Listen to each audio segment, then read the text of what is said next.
Perception on Geopolitics and Regional Issue, organized by the Frederick Naumann Foundation for Freedom, co-organized by the MiCasa Center, and in collaboration with Saifluan Research Center and the Nottingham University. Thank you for taking your time to join us this afternoon. We are honored to have representatives from government agencies, diplomatic mission, academia, think tank, civil society organization, the media, and private sector with us today. Your presence reflects the growing importance of understanding how Malaysians perceive an increasingly complex and uncertain geopolitical environment. Without further ado, I would like to invite Mrs. Catherine Banak, Head of Office, Frederick Naumann Foundation for Malaysia and Indonesia, for welcoming remark. Please.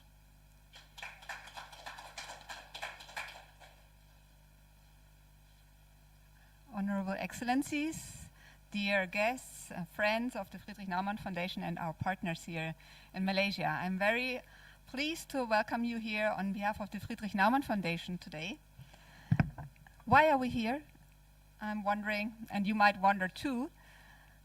The rules-based world order is under threat, especially from aggressive autocrats, and it's not only by military means, it's also through clandestine international networks providing intelligence, finance, and also helping each other with influence campaigns to shape public opinion around the globe in different countries in their interests.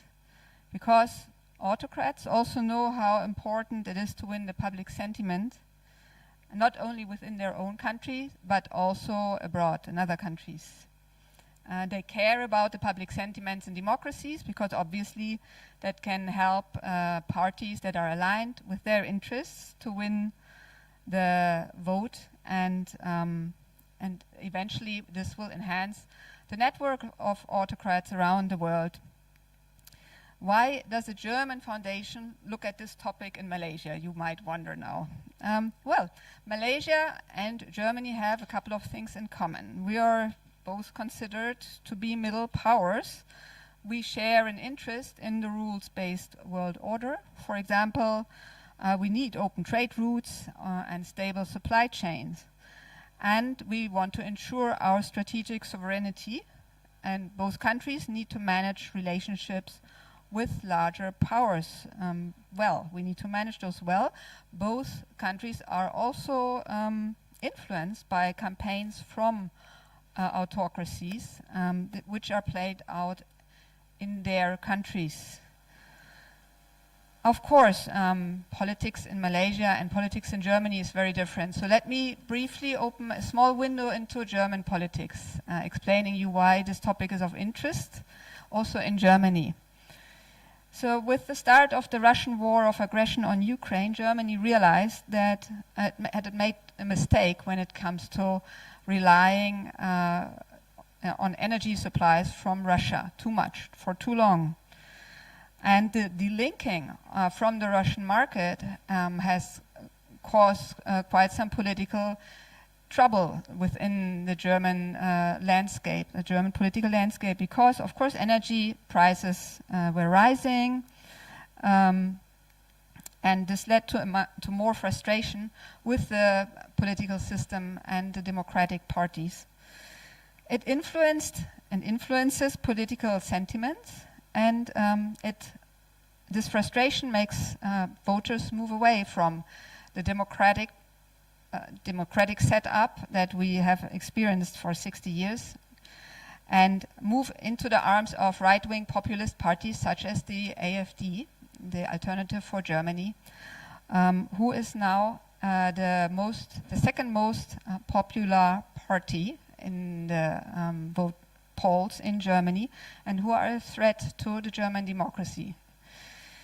They are using a very populist playbook with a very convincing narrative, saying that they are the true and authentic representation of the people, and the old system which they are countering is just in the interest of the political elites. They are not alone. They are supported indirectly or directly by influence campaigns from autocratic regimes such as Russia, because these regimes erode the trust, these influence campaigns erode the trust into German democracy. And this, again, helps the alternative for Germany to gain traction. Of course, Malaysia challenges are very different and the scenario is very different. We'll talk about it today. But what we were wondering was that are there some mechanisms of these influence campaigns that are similar? And what impact do they have in Malaysia?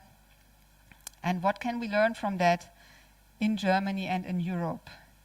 There's two studies that we are launching today, and there's two studies and one policy paper summarizing the studies, are going deeper into these questions. They go deeper to understand the effects of influence campaigns, particularly looking at the campaigns of two aggressive authoritarian regimes, Russia and China. Why did we choose Russia and China? Russia, because it poses the largest security threat to Europe right now, and China because of its imminent influence in this region. And we wanted to compare them and understand their mechanisms by comparing them.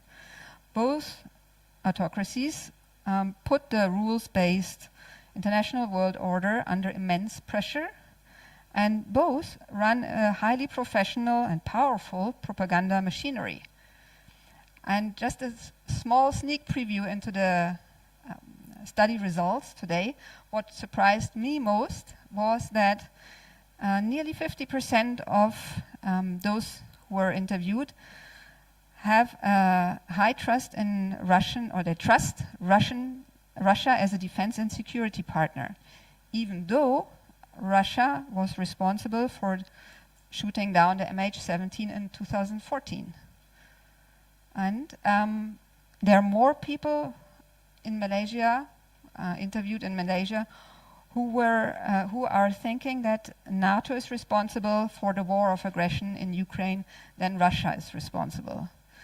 I believe that these results are an effect of effective propaganda by Russia. What we will look into today is how does it play out here? How does it work, and what mechanisms are applied? And I've mentioned why we took this topic, why the Friedrich Naumann Foundation has chosen Malaysia to look at. In reality, it was not only about these very abstract reasons we talked about, but it was really also about the people here in the room. And I would like to thank them today and welcome them today to our panel discussion here and the launch, which is primarily Ben, who's the founder of MiCasa, and you all know him. Welcome here today, and thanks for introducing the report to us. And we are working with MiCasa since many, many years, and we appreciate your super professional work highly, and we're very happy that you wanted to engage with us in these studies. Then we've asked Florian Frank from the Cyfluence Research Center, who is new to our partner spectrum, to also look at the study results and add their own data to it, because the Cyfluence Research Center is an expert on FIMI, on foreign influence campaigns around the world.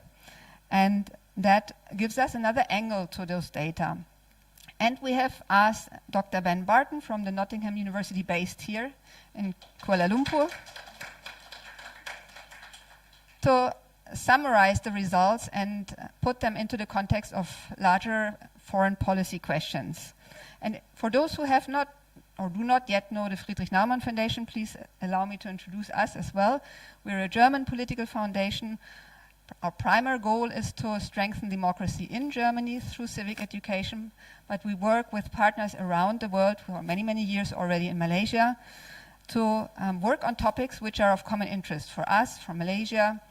And this report today is one good example of that. We're looking at a topic which is relevant in Malaysia.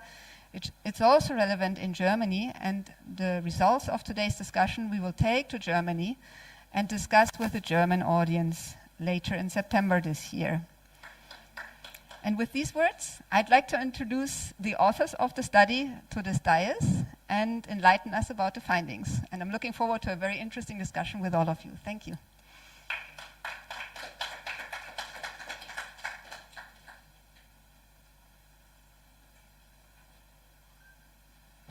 Thank you, Mrs. Catherine, for a welcoming remark. Ladies and gentlemen, in recent years, geopolitical development have become more dynamic than ever.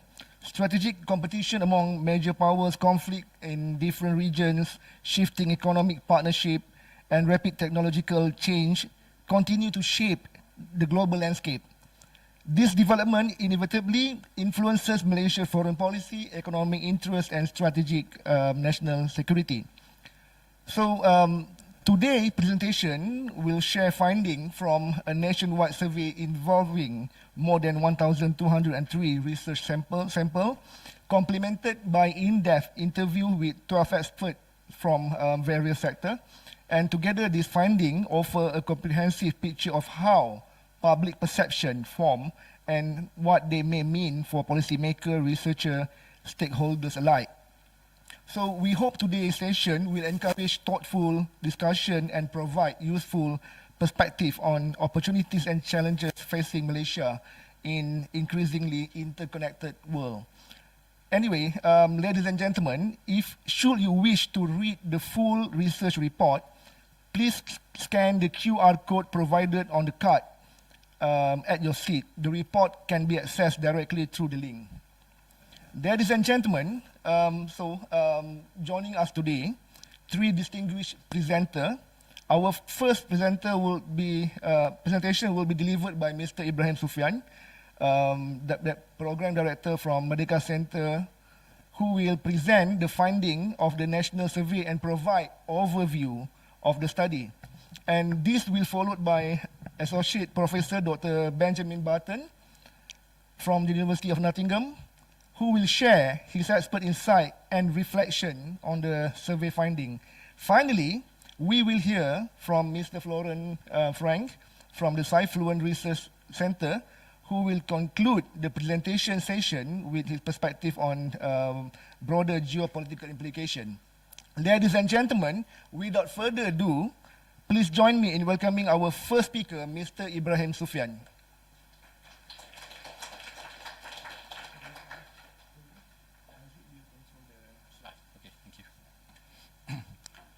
Your Excellencies, ladies and gentlemen, good afternoon, and thank you so much for spending time with us today. Without taking more time, because we have, I would say, a packed conversation ahead of us, let me begin by presenting the survey. So this survey basically covers about a large expanse or large span of interest. It tries to try to examine how ordinary Malaysians access and engage with information. It looks at how aware they are about what's happening around the world and their interpretation of global events.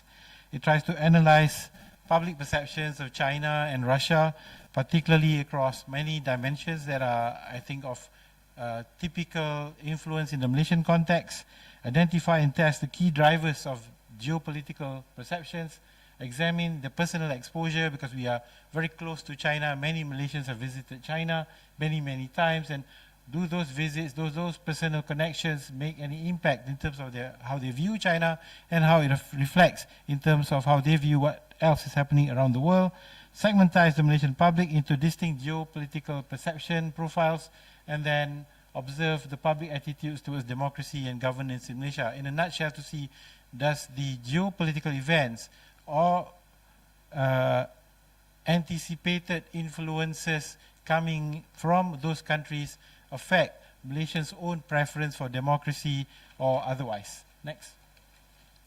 Quick overview on the profile. We interviewed about 1,200 people, and this took place very early in the year. So before many of the political events that took place in Malaysia, basically during the month of December, so spending a month.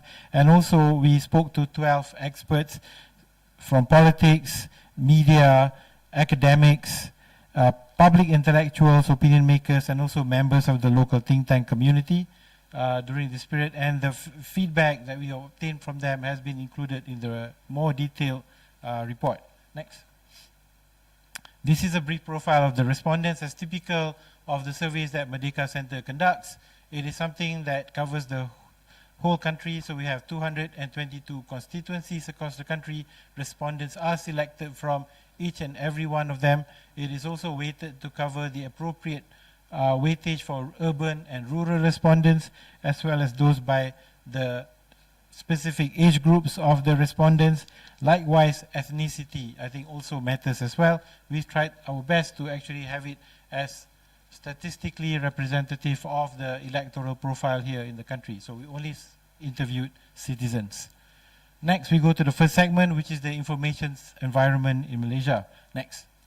Like any other society in Southeast Asia, Malaysians are, for the most part, very, very present in the social media platforms. Social media, or the internet penetration in Malaysia, is pretty much in excess of 97%. It's really hovered there, it's reached the peak.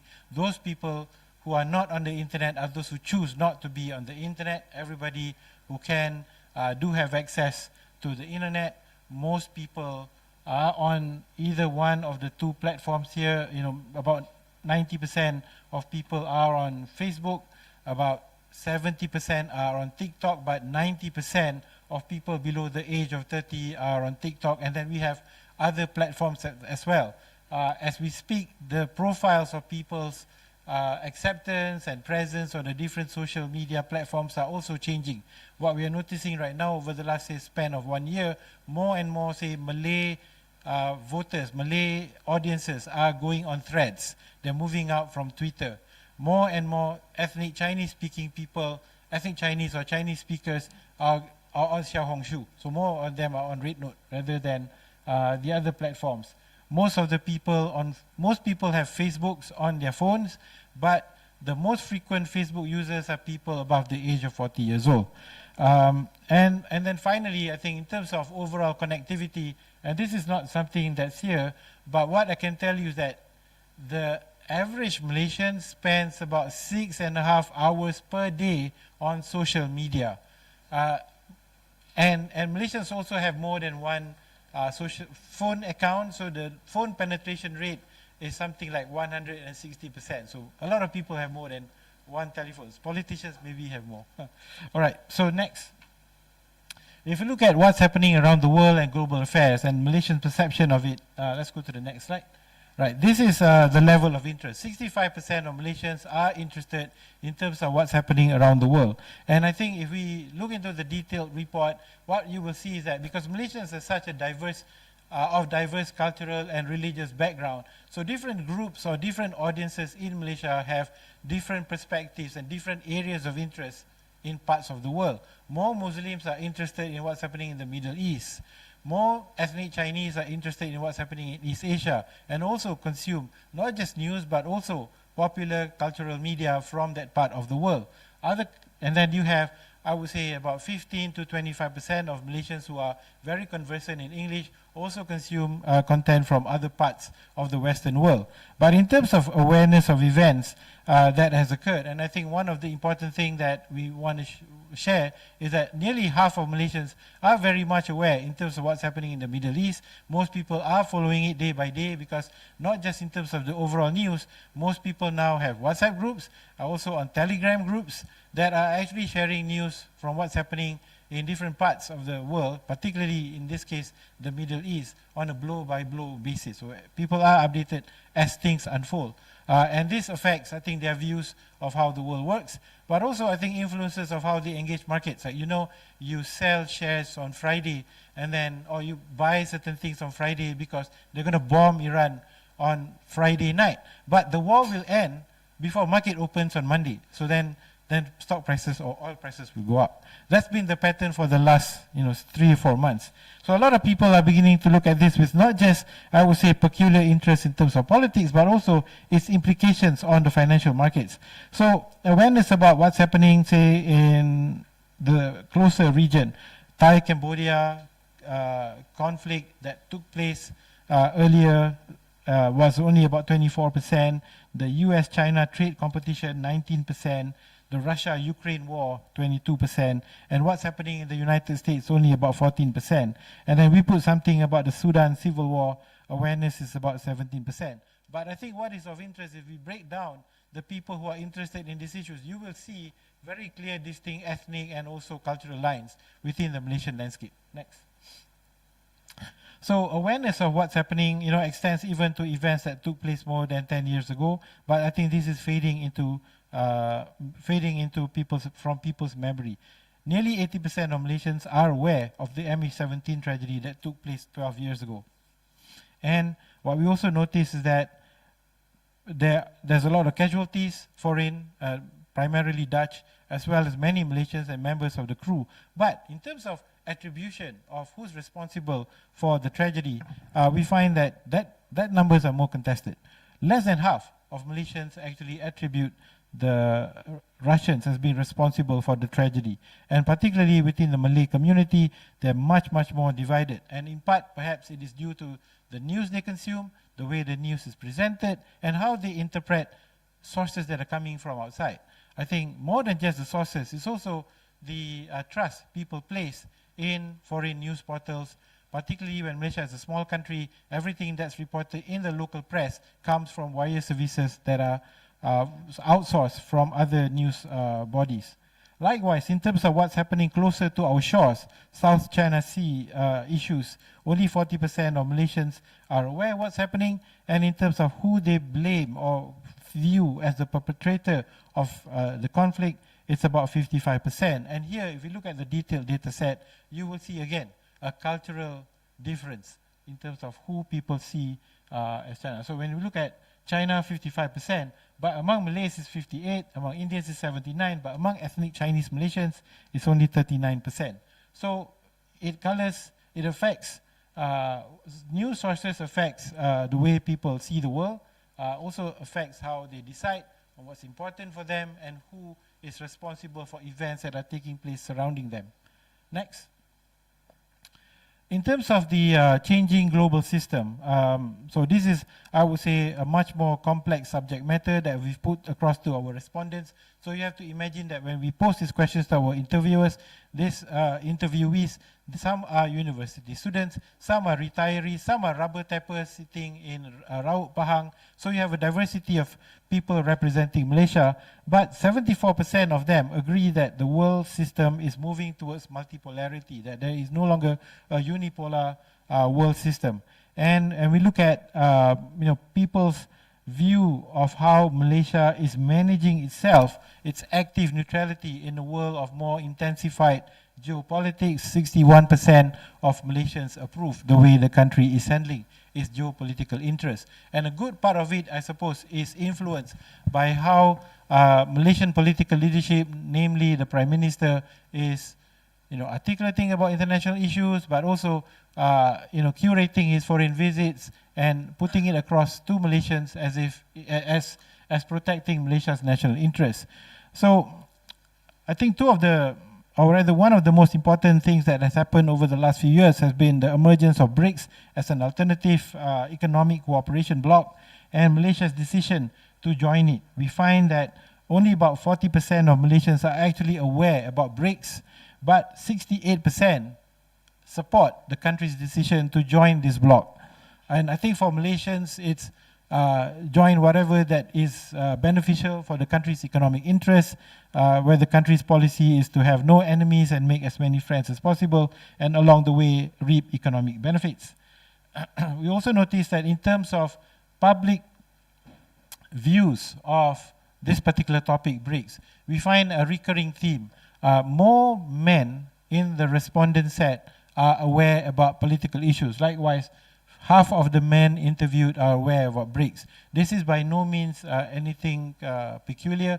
We find that in the Malaysian context, women voters tend to be more focused on economic topics, tend to be focused on cost of living issues, while men are more concerned about broader politics, domestic politics, intra-party, inter-party conflicts, and so on. And so what we found here is pretty much in line in terms of what gender differences are reflected in people's access to information and also interest in things beyond themselves and the world. In terms of Malaysia's entries in BRICS, we have two questions here, additional questions, that whether or not Malaysia's decision to enter into BRICS will bring potential tensions with the US, 77% agreed so, and only about 50% says that it will affect Malaysia's neutral stance in terms of politics abroad. Next. So now we go into the, I would say the main point of the study, which is looking at the flow of analysis we have in trying to determine the drivers of influence coming from China and Russia.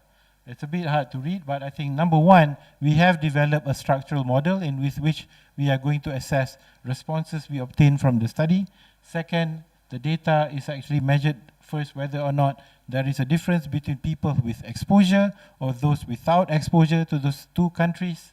Next, we look at media types, whether people who have high level of engagement with the media as well as their personal exposure to those countries. We have to remember that hardly any Malaysians have been to Russia. Only a small number have actually visited or know someone of Russian descent here. So it's something that's very far and remote from us.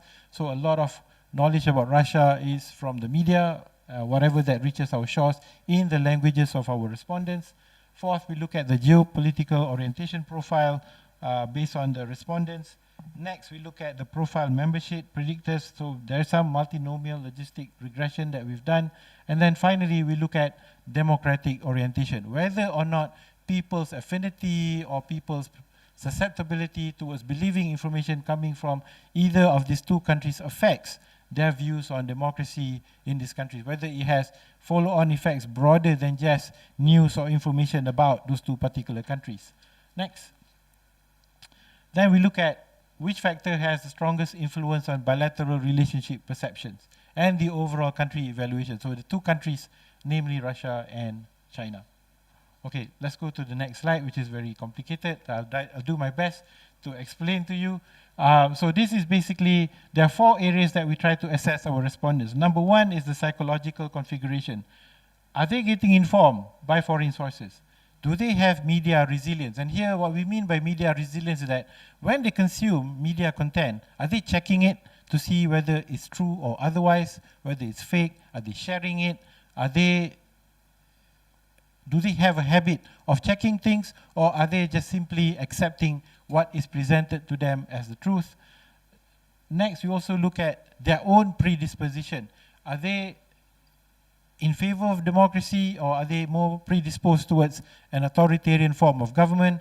And I have to say here that in the previous work that we've done at MiCasa Center over the last 20 years, we have a fairly stable preference for democracy amongst Malaysians. Nearly 60% to 2/3 generally have a preference for democracy despite its weaknesses. But we do have a small segment of the population, small but significant, anywhere between 10 to 15%, that do favor more authoritarian, more strong leadership in leading the country. Next, we look at the evaluation that people have. Their views of the governance and cultural norms of the two target countries, Russia and China. But we do notice in the findings here, because I'm just going to go ahead and share this with you, most Malaysians are aware that Russia is an authoritarian state. Most Malaysians are also aware that China is one as well. They also know that China is a communist country. So in a lot of discussions, we find that while people express positive views about China, they can also quickly qualify by that, yeah, but they're not different. They're different than us. They're not like us. They can do these things because they don't have the kind of controls, checks and balances that we have in a democracy. Next, the trust in partnership, trust in those countries. We find that trust in China is slightly higher than Russia, partly because I think the proximity factor and also the larger number of people who have interacted with China and have direct personal exposure there. And then finally, we look at, second last, we look at the bilateral relationship. What we find is that the relationship is strong when they have trust in that partnership. So if they think that China is a strong or good economic partner, then the trust in the bilateral relationship is much stronger.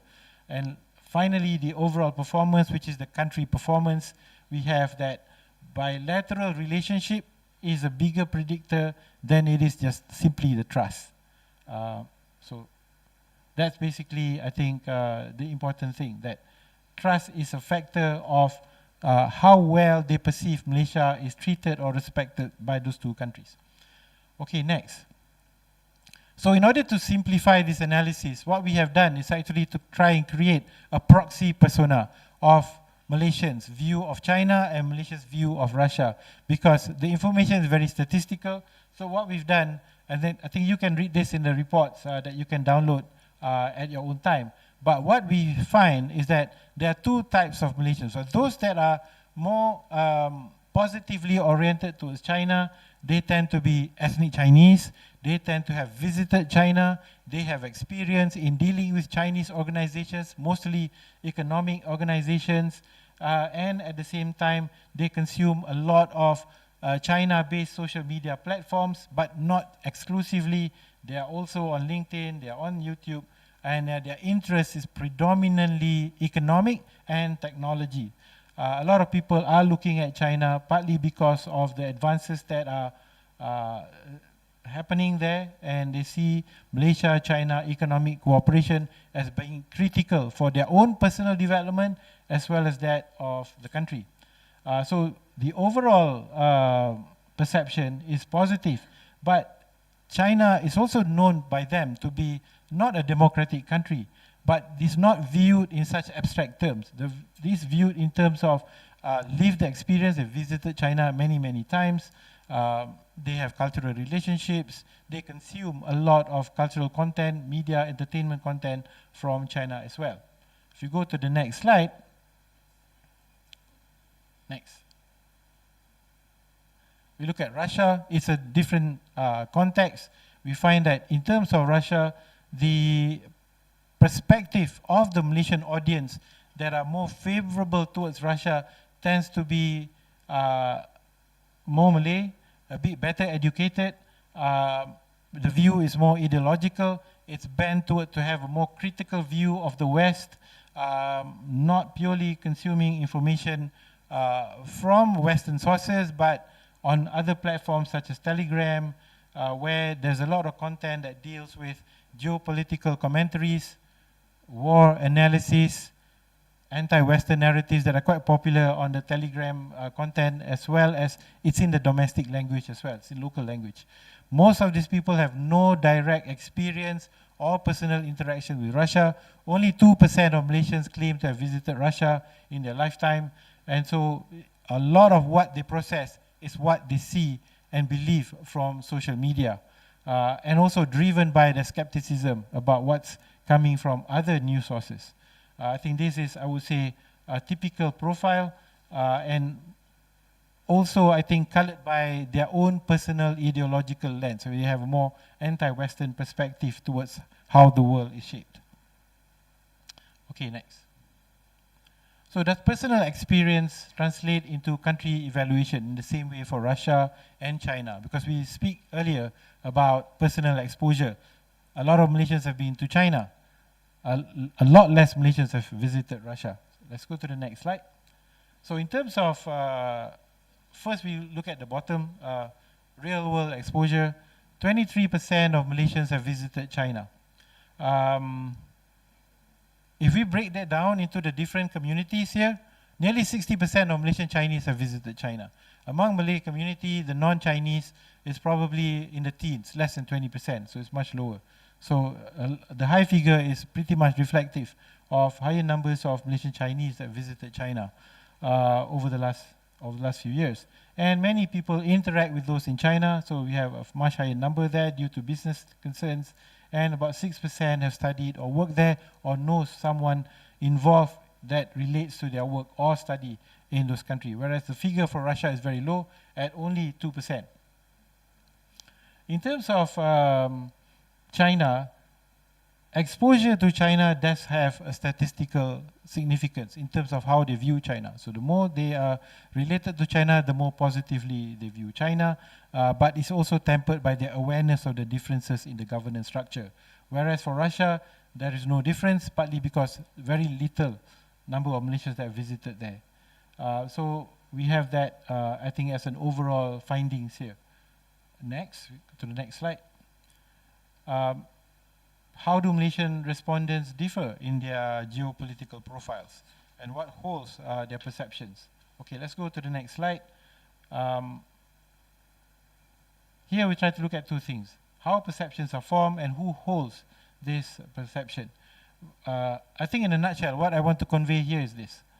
When we looked at the entire set of respondents, and we have different dimensions that we've measured in the structural model, starting from cultural, religious tolerance, governance, legitimacy, educational trust, security trust, economic trust, bilateral trust, and the overall country performance, how the scale is worked. That if it's negative, it's more China favorable.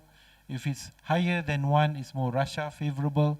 And then people who are mixed that are in the middle. I think the figure that I want you to focus on is the bottom line, the percentage. We find that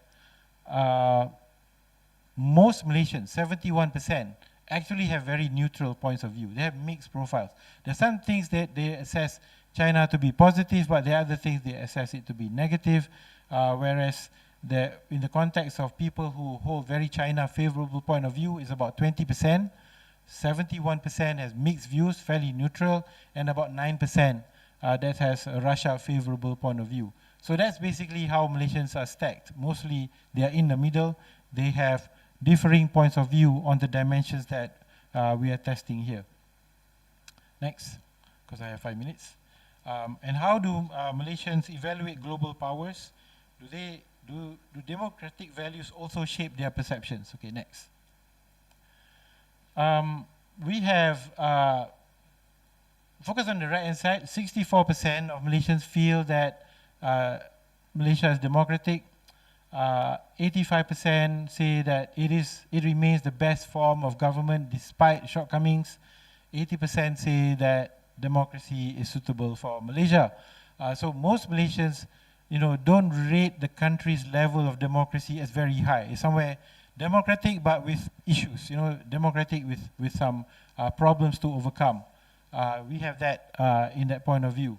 But we do have, when you look at those numbers, a proportion of our respondents in the teens, between 12 to 15%, who typically do not support democracy. So it's a very small number, but it's also been there quite prevalent over a period of time. And what we have is that these views about having more democracy also sits together with people who want authoritarian government because it sits with pragmatism. So we have 13% that support the view under certain circumstances an authoritarian government can be preferable than a democratic one.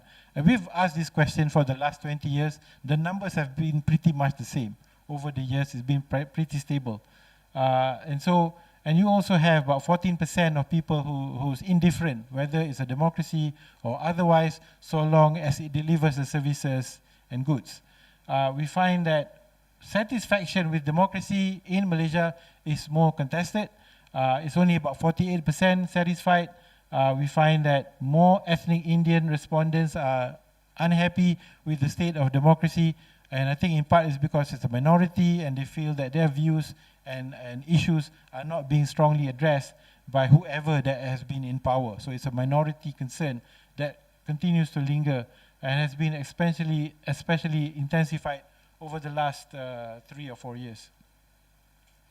And in terms of where they expect the country to remain, 56%, 55% feels that the country will continue to remain democratic as it is. Okay, next. I have to run through this. And I think what I want to show here is that, how democratic preferences shape perceptions. We've done this analysis, but I think what we have in view is that democratic orientation shapes the perceptions of China more strongly than of Russia, in part because most people are not aware of what's happening in Russia. So we have the 3 classes of people from the previous findings: people who always prefer democracy, people who are indifferent, people who prefer authoritarian governments. So for people who are authoritarian predisposed, they have a stronger effect of trust on China as compared to the others. And I think perceived foreign influence has a much more weaker influence on media resilience on both models, meaning people who don't check the news, people who don't verify sources are more likely to be predisposed towards authoritarian tendencies in the findings. So overall, the findings here noted that country evaluation, so basically the end result is driven more by trust in terms of how these countries are perceived to be serving Malaysia's economic interests, bilateral relationship perceptions, the quality of the relationship between the countries, and also the personal relations evaluation as opposed to their preference for authoritarianism itself. So a lot of it is dealt with directly. Next. I'm going to skip this because I'm running out of time. We want to go to the conclusions. So I think to conclude, we have the two perspectives. One group that is more China favorable, people who are able to relate directly, personally to China. They have experiences there. They have expectations in terms of economic benefit, and they see the role being played by China to uplift Malaysian economic opportunities, and the views of China about governance, China being an authoritarian or non-democracy is secondary and conditional, meaning it's not important in the overall predictor. And I think a lot of the evaluation of China is based on interaction, familiarity, business partnerships, and also education. So China is not viewed in an abstract way, but very direct in terms of experiential or lived experience. Next. With respect to Russia, the views of Russia is more symbolic, is more ideological, is shaped by the geopolitical symbolism. So a lot of people who hold anti-Western views tend to look at Russia as a bulwark against Western ideologies. It's about sovereignty and the imagery of a strong leader leading a country successfully. So that's the view on Russia, that it's more symbolic rather than relational because most people have not been there. And these perceptions are fairly stable and uniform across the group that 9% of respondents that hold more pro-Russia points of view. Okay, so I think our key takeaways here is that strategic partnership between Malaysians and these two countries is the strongest predictor of the bilateral perception. So the stronger people perceive that Malaysia has closer ties to China, to Russia, the stronger they have affinity towards this country. It's a main bridge towards the country evaluation. Exposure in the context of China, exposure and real experiences is much higher, and that I think influences their view of China regardless of how the governance differences differentiate between Malaysia and China. In the context of Russia, it is not exposure but perceptions driven by the media and also anti-Western narratives that are, I think, prominent within certain segments of Malaysian society. I think the other question is whether or not the influences of these two countries affects the appreciation for democracy in the Malaysian context. We find that democratic support coexists with very pragmatic preferences. So people may continue to prefer democracy even if they want closer relationship with China and they see relationship with China as benefiting themselves and the country. Although democratically orientated respondents are more cautious about China, but by and large people have a more pragmatic point of view. With respect to Russia, we find that democratic orientation has a weaker influence on Russian evaluation, partly because Russia comes across to many Malaysians as something more symbolic, something ideological, and something not rooted in actual experiences. I think that about wraps it up, and I'll pass it on to our next panelist. Thank you.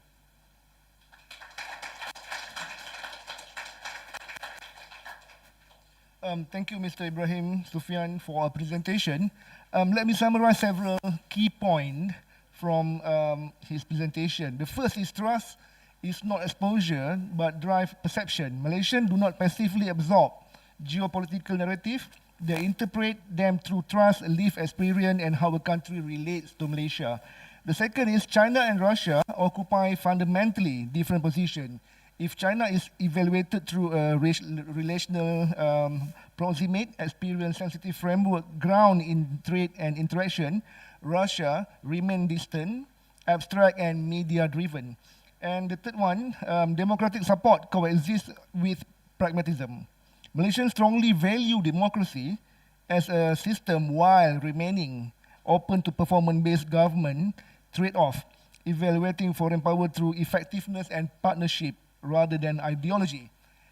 Ladies and gentlemen, now I would like to invite our second presenter, Associate Professor Dr. Benjamin Barton from the University of Nottingham, Malaysia. Please, sir.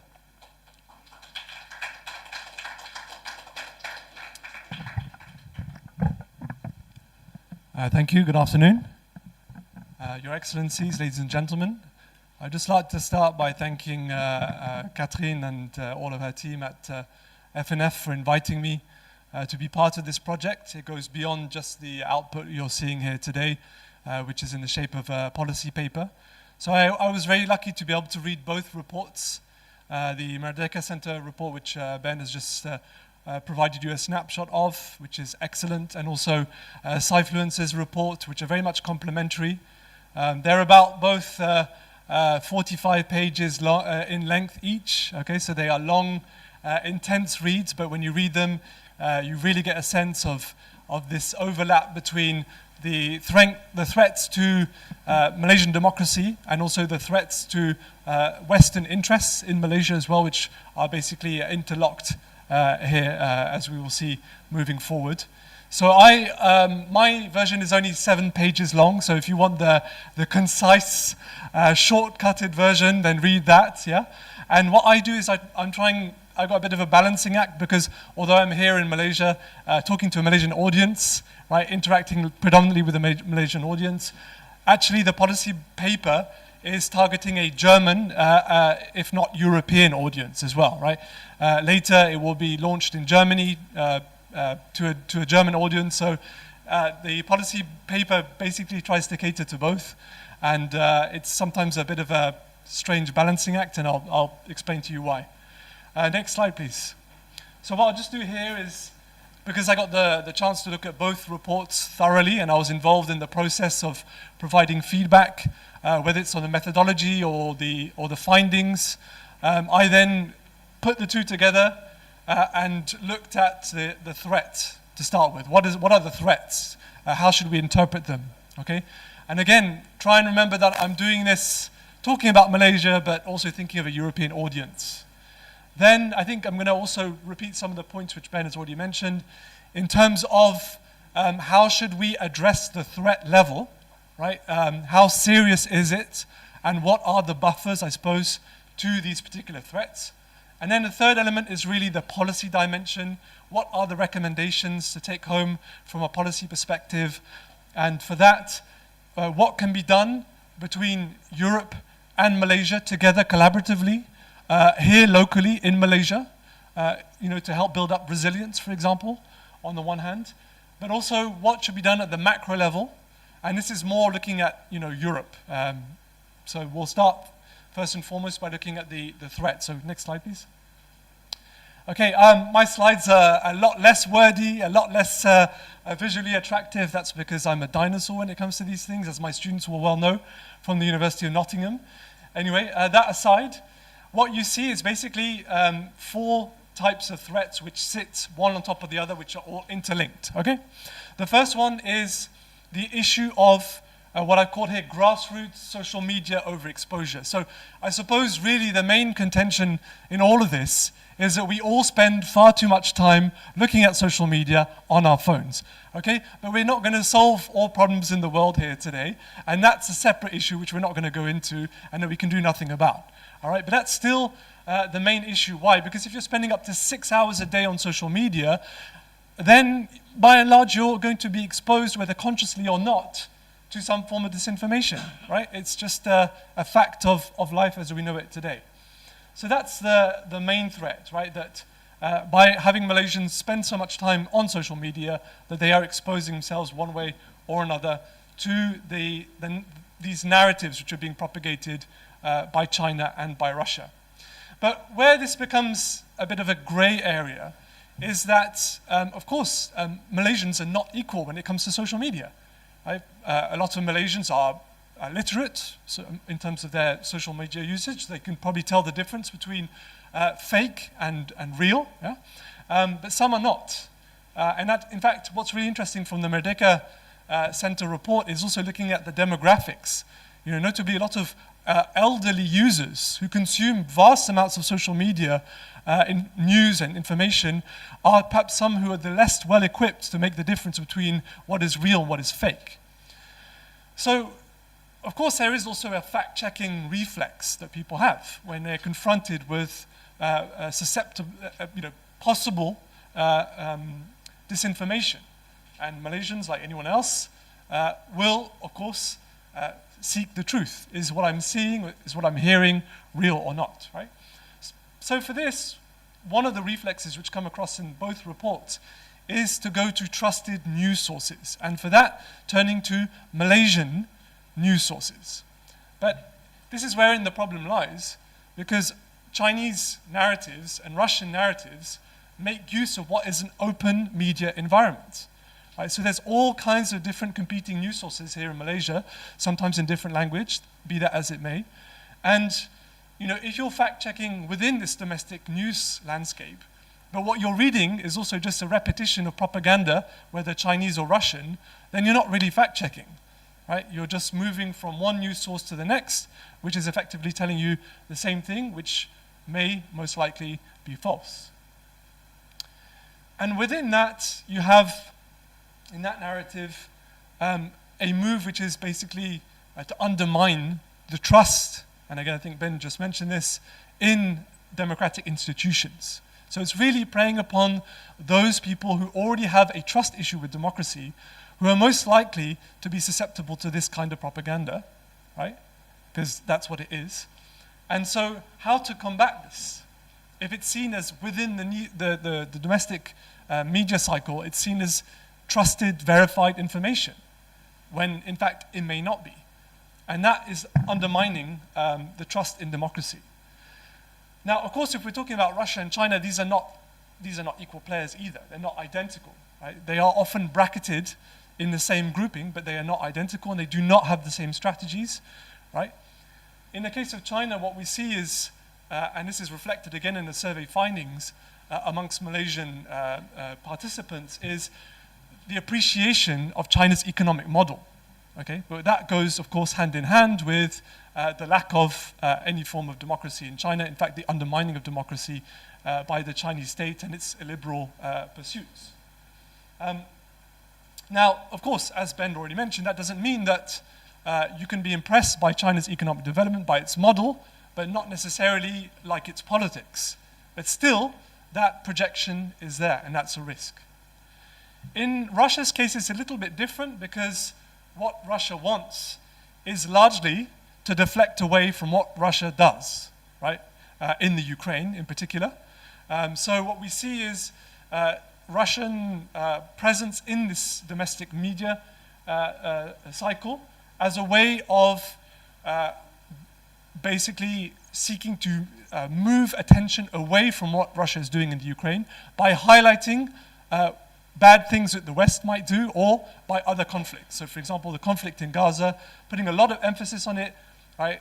Even maybe talking it up, presenting Russia as a fairly benign actor in this context, as a way of deflecting from, you know, the things that Russia does, which have direct consequences for Malaysia or indirect consequences for Malaysia. And of course, within that, you have that ability to operate within this environment in order to spread an anti-Western narrative, which is, of course, a problem insofar as Europe is concerned. Because although China, in particular, will be targeting the United States, right? What we see from similar findings from reports which have looked at this over the years is that the Chinese, I would say, media narrative looks to prey upon instances where the United States can be blamed for basically everything. And in the survey of the Merdeka Center, that also came out, right? That some in Malaysia believe that, in fact, the cause of the war in Ukraine was not Russian aggression. It was the fault of the United States, right? Because there is also an anti-American sentiment there, which is taken advantage of. So in positioning themselves within this domestic news cycle, they not only seek to deflect attention away from themselves, but they also look to take advantage of any opportunity they can to undermine Western interests, Western values, and so on and so forth. And in the case of Russia, I think there was a really nice example in the Cyfluence report where Russia uses a lot of anti-colonial language, right? Having lived in Malaysia for 8 years now, this is something which comes back again and again, right? The colonial period. And so obviously there's an interest in this topic. Whether it's just a generic interest or more, Russia knows how to play this card. It plays this card quite often. So blaming the ills of the country on the colonial exercise, right? And rekindling those imageries of that particular moment in time. And that definitely plays to some of the target audiences they have. So these are the 4 threats, if you like, that you see across both reports, which is where the purpose of these studies come from. Next slide, please. So those are the threats, right? But of course we have to take those, we have to take those, but also have to look at aspects where there are safeguards in place. So whether they're cognitive safeguards, whether they're legal safeguards, institutional safeguards, and so on and so forth. So a couple of things here, and again, I'm echoing what's already been said, is that you have, on the one hand, cognitive safeguards and idealistic robustness, which is more the psychological element which Ben was referring to in one of his latter slides. And then, because here we're looking at, kind of grassroots opinions. What do Malaysians think? And taking the bigger picture, the more helicopter view, and looking at this from, international relations point of view, is there a correlation between the findings in the survey and the way that Malaysia operates internationally? So let's start first and foremost with the cognitive safeguards. Well, of course, it's not because you might be exposed to propaganda or to a specific narrative on social media that you will believe in it. There is social media literacy, those who can make the difference between what's fake and what is not. There's that fact-checking reflex, which users have, of course. That is to check sources in Malaysia and also elsewhere on what is true and what may not be true. What is important is, and we see this across both reports, and it was stressed by Ben again, that is the attachment to democracy. That really comes out strongly, that regardless of the exposure, Malaysians still believe in democracy. And I mean, that's a starting point that I take in the policy brief, that there is still a very strong belief in democratic ideals, even if there may be reverence for, let's say, the Chinese economic model or Russia's ability to stand up to the West. There is distrust in Chinese and Russian state media. That's also one finding which is important, which comes out of both reports, that it's not because you're exposed that you will necessarily believe. But within the Malaysian media environment, there is a strong presence of newspapers and other news sources which are tied to China and to Russia. So you can technically be exposed to a Western news source at the same time, a Chinese and Russian state-sponsored news source as well. So if you can't tell the difference, you would assume that they adopt the same approach to journalism.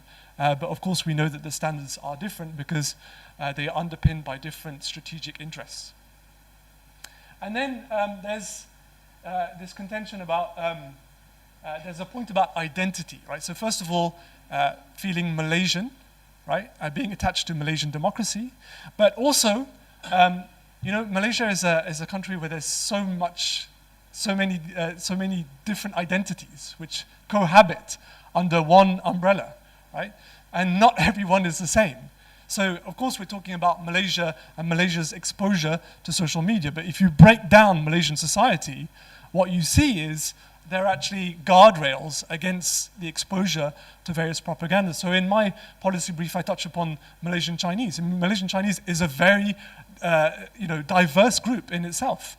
English educated, Chinese educated, international school educated versus Chinese vernacular school education, your religion, where you come from in Malaysia, your ancestry. There are all kinds of parameters which will then have an impact on your exposure to Chinese propaganda, right? And to your relationship with China. And in fact, it's a very complex relationship. And not everyone, and not all Malaysian Chinese in particular, have the same feeling when it comes to China.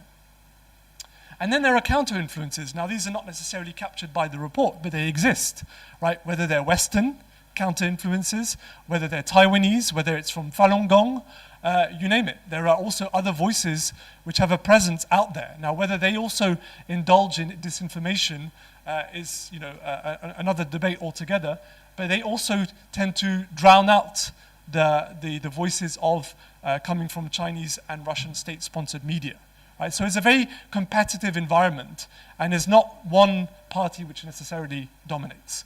So that's at the grassroots level in terms of, how much exposure you might have and whether that actually translates into a shift in opinion. Then the second point, again, picking up on some of the content of Ben's presentation, looks at, does this mean that if, let's say, there's a growing Chinese influence over the media cycle in Malaysia, or vice versa with Russia, that Malaysia is going to shift into that sphere of influence? Well, actually, the findings are not conclusive.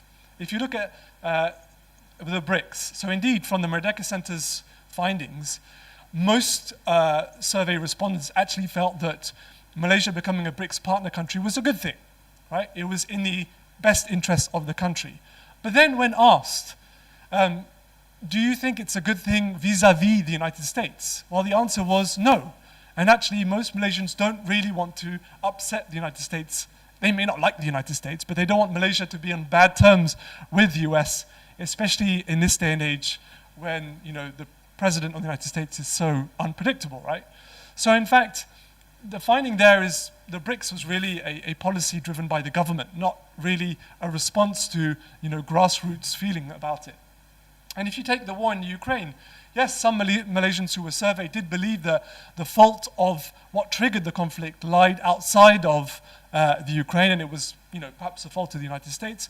But if you look at Malaysia's voting pattern at the United Nations Security Council, actually that doesn't really reflect the findings of the survey itself. So there's a disconnect between the survey findings and the way that Malaysia's foreign policy operates. Next slide, please. So the next two slides are basically, what should be done, right? And the first of these two slides is more what can be done locally. Now, I have to stress that the word collaboration is probably the most important, because I think in the past, one of the criticisms of the European Union in particular was that it tended to have a very top-down approach to foreign policy. These are our norms, you should follow them. They're in your best interest. Now, I think the EU has also learnt the lesson that perhaps that's not the best messaging to hold across the world, that maybe you need to be a bit more pragmatic and listen to others in a way that you want them to listen to you. So these would be, kind of solutions which would need to be considered, how to work with Malaysian authorities or different actors in Malaysia who can help, notably, with awareness raising when it comes to social media disinformation. Capacity building, right? That can be with users, consumers, but it can also be with, let's say, local authorities, the civil service, right? In terms of promoting the best practices when it comes to fact-checking, sharing insight on the rollout of specific legislation which is designed to combat this particular threat. That is sharing experience, not just us telling you what to do. It's, how did it work for you? And this is how it worked for us. Because, of course, Europe is faced with a very similar threat, right? Russian, Chinese, and also from elsewhere. And it would target various groups, some I've listed here, but it would probably require sustained engagement, because just a one-off event will not be good enough. Yeah? It would need really for the EU, European countries, Germany in particular, to look at this and how can we do this in a sustained fashion to help raise awareness of these particular threats.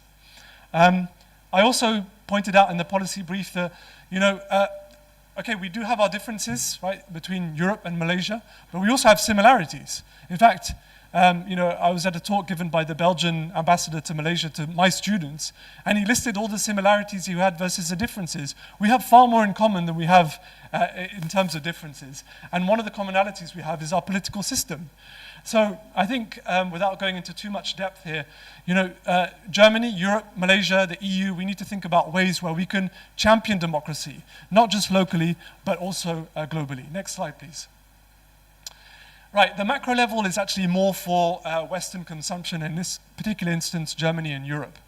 What I argued in the policy paper is that, especially given the current American administration, really this is the time for Europe to etch a more distinctive place for itself within the Malaysian geopolitical sphere. So as we know, Malaysian foreign policy is dictated by equidistance, right?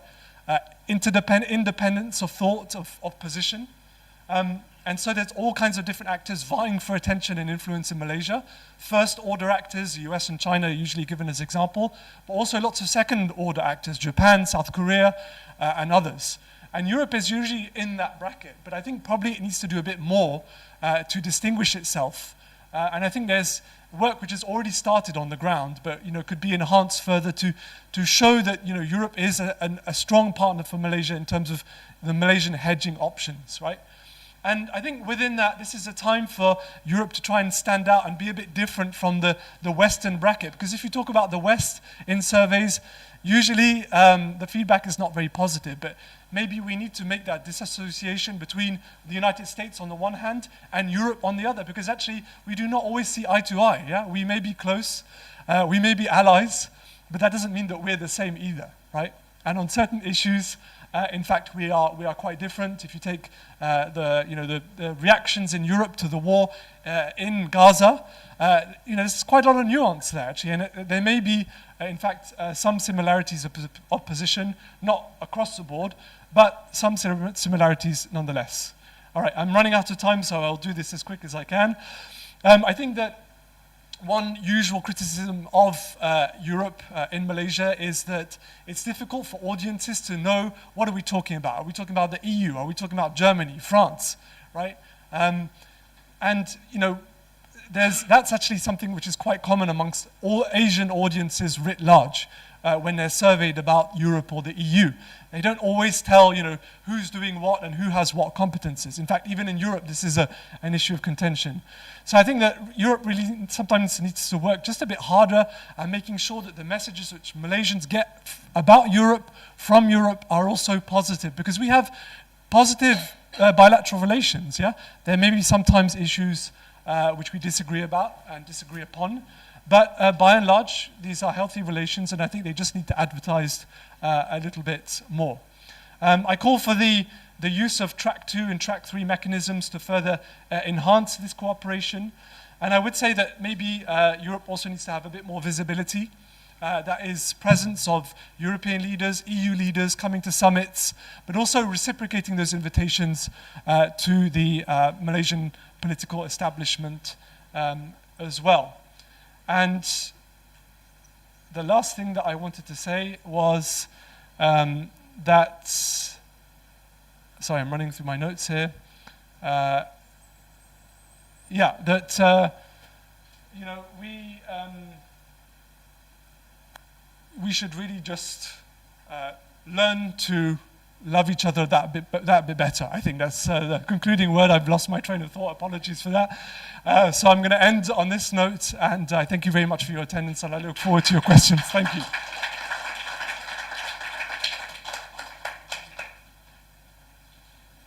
Thank you, Dr. Button, for valuable insight. Well, anyway, ladies and gentlemen, I would like to invite our final presenter, Mr. Florent Frank from Sci-Fluent Research Center.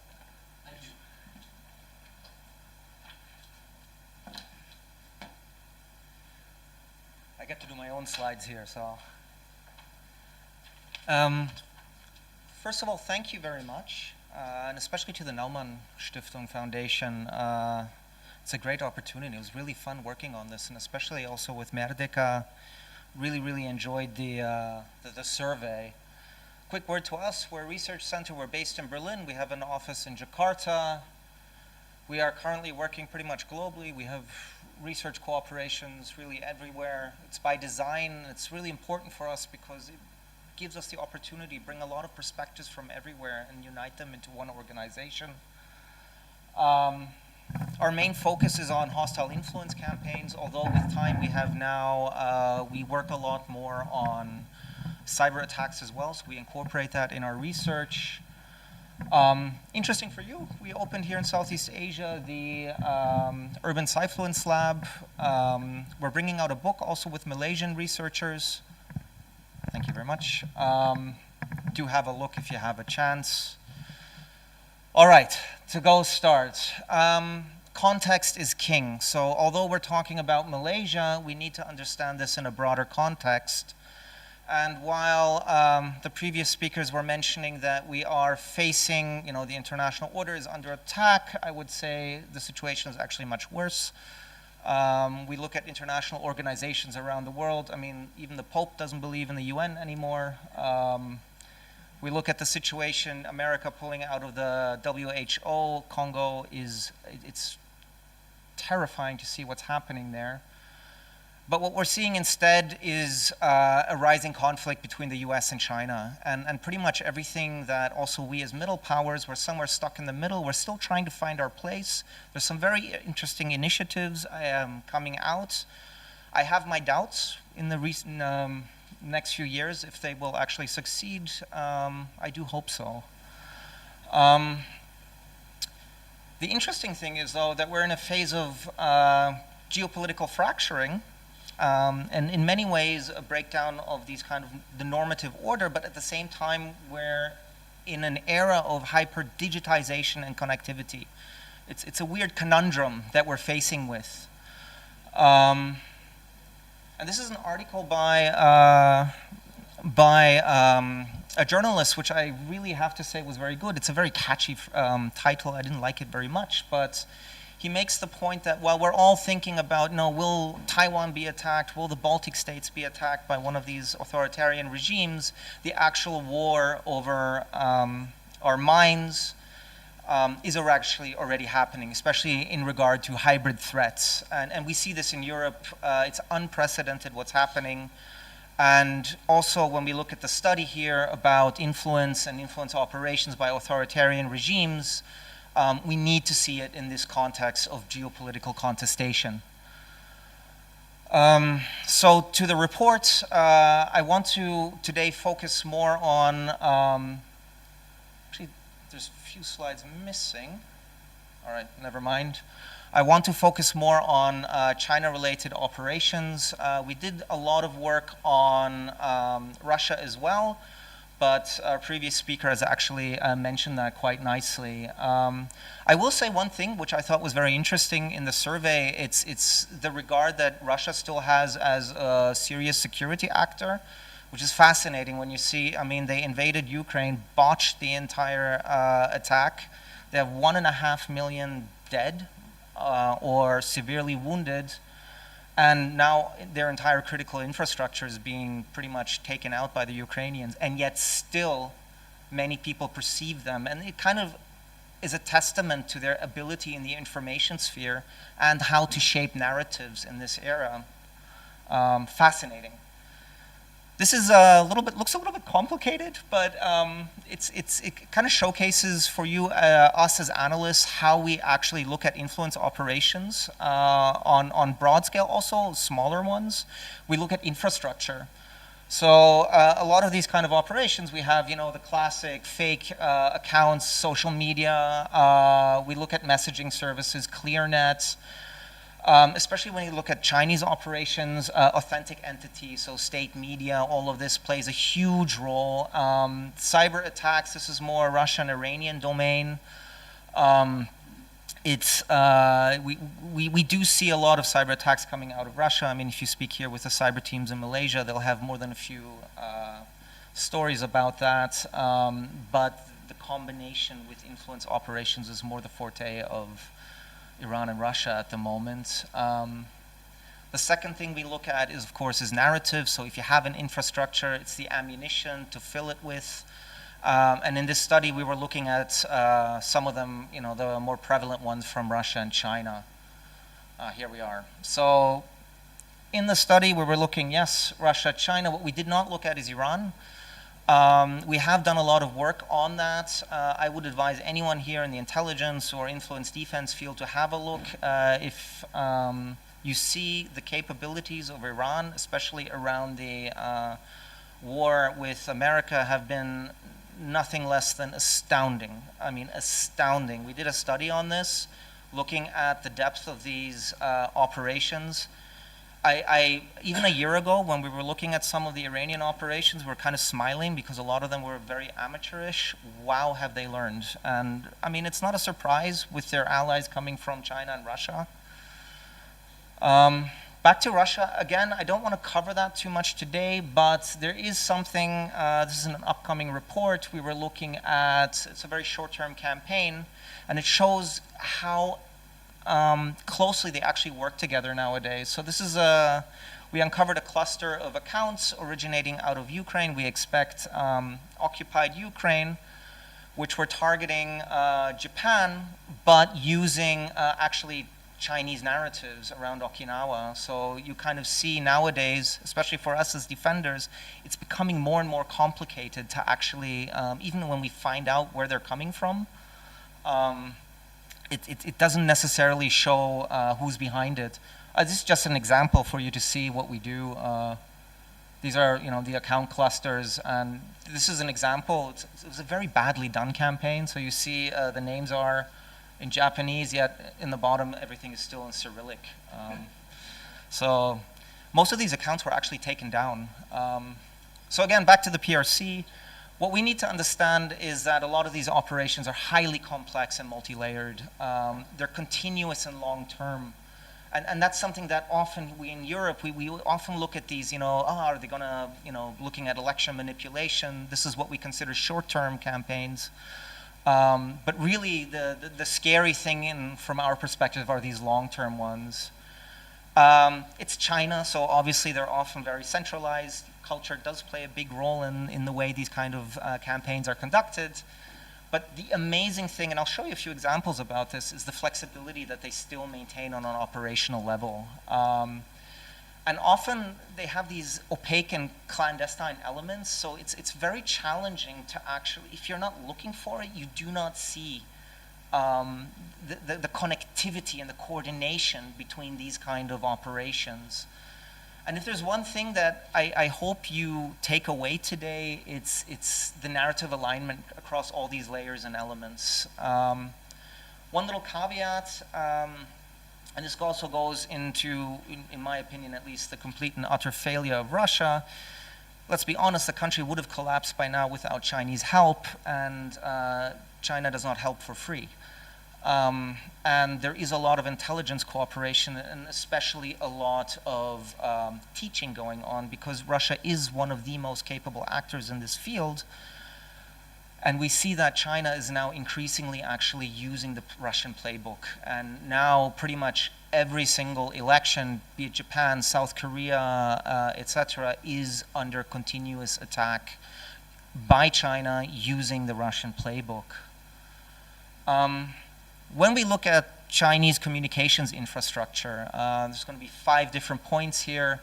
We have state media, we've all seen them, Xinhua, China Daily, etc. They often set a global narrative. And through media cooperation deals, they're here in Malaysia with Xinhua.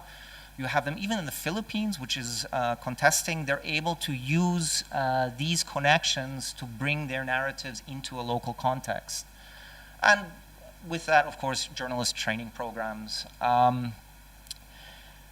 I was talking to a German journalist. It's very interesting. He was mentioning that a lot of, specifically Xinhua, like 90% of the content is really good. It's very good journalism, he says. You know, you read this content and you understand, you know, they know their job. The problem is the other 10%. And that's these kind of Chinese pushed narratives that are brought into these kind of, into the information spheres of specific countries. We have the diplomatic missions. embassies running multilingual audience segmented social media. I'll show you this on the Chinese embassy here in Malaysia. Ministry of Foreign Affairs, of Commerce, etc., which are also pushing out specific narratives. We have coercive economic signaling, not just economic. We see this right now. You know, the U.S. signed a security deal with Indonesia. Very quickly, the Ministry of Foreign Affairs of China pushed out, you know, counter messaging to that. This is just as an example. If you look, and I really say this, I do admire a lot the Chinese capability on this. And there's a lot to be learned for us as Europeans on how they actually communicate. They're running 3 different Facebook pages here in 3 languages. They're able to tailor the content down to, you know, specific segments of the population. And looking at the Europeans, I'd ask, how big are your comms teams in your embassies? How much of that goes into social media? How much coordination do you have with your central office, you know, to make sure that the messaging that you're doing is continuous around the globe? How much effort goes into actually taking what you want to signal into a specific country? And how do you tailor that? And I think I know the answer, but ask yourselves. There's a lot of lessons we can learn from that. Third is NGOs and think tanks. They appear editorial independent, often CC appealing, but often not. They use scientific language, legitimize state narratives, etc. And to be clear, I mean, every country does this, right? I mean, this is not something unique to China. Every country has all these, or let's say the larger ones. But what we don't do, especially in Europe, is we don't coordinate between these. And that's really what China is so immensely capable of doing. And this is something that we in Europe usually do not do. And this is influencer networks. And this is something that in a lot of our research, we track these influencer networks. And it's an amazing capability. They're able to take a narrative and push it through and localize it into specific countries. And I have to say, it's the speed and the spread with they can get narrative dominance in a short amount of time is second to none. I don't know anyone else or any country that has this capability, not even the US. And a lot of it, you know, focuses on, you know, even lifestyle, economic opportunity. So a lot of it is actually this kind of positive messaging. I'll get to that in a moment. And the other element is inauthentic amplifiers. And this is really interesting because when you look at every single level of communication, there are these elements of bot networks, sock puppets, etc., that further amplify the messaging into specific countries. And often these are also localized. So you will have networks of Bahasa-speaking inauthentic entities pushing out this kind of messaging. And it's, again, it's this entire ecosystem that is so, I have to say as a professional, really amazing. So this is a very small analysis we did. It's always a question. It does not, small budget. So we were looking at a lot of the messaging from the Chinese embassy and we're trying to understand the flow. And what we saw is a lot of messaging you have from you know, these large state media outlets. It's further amplified by Chinese embassy, and even with the small research that we did and with the small budget, we were able to find, you know, these kind of inauthentic amplifiers that we usually, a lot of them we actually track from other research that we do. When it comes to narratives,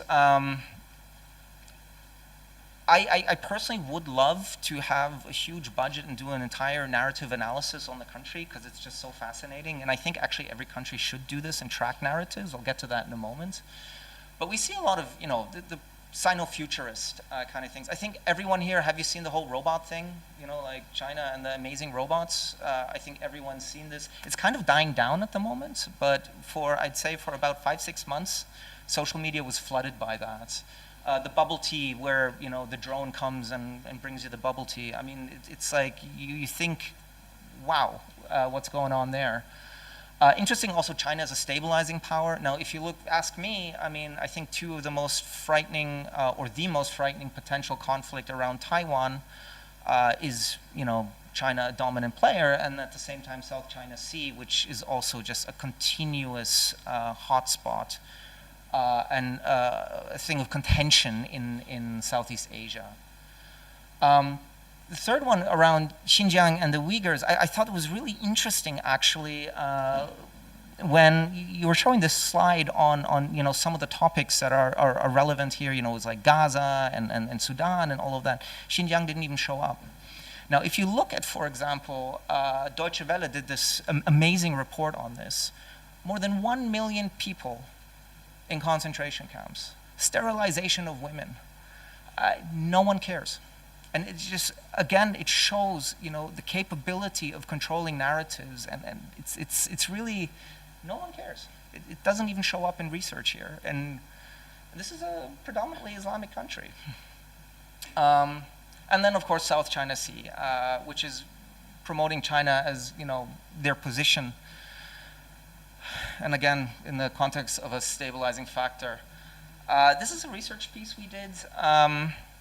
I did not include it in this report. We didn't have time for it, but I think it showcases nicely, you know, the influence efforts by the PRC.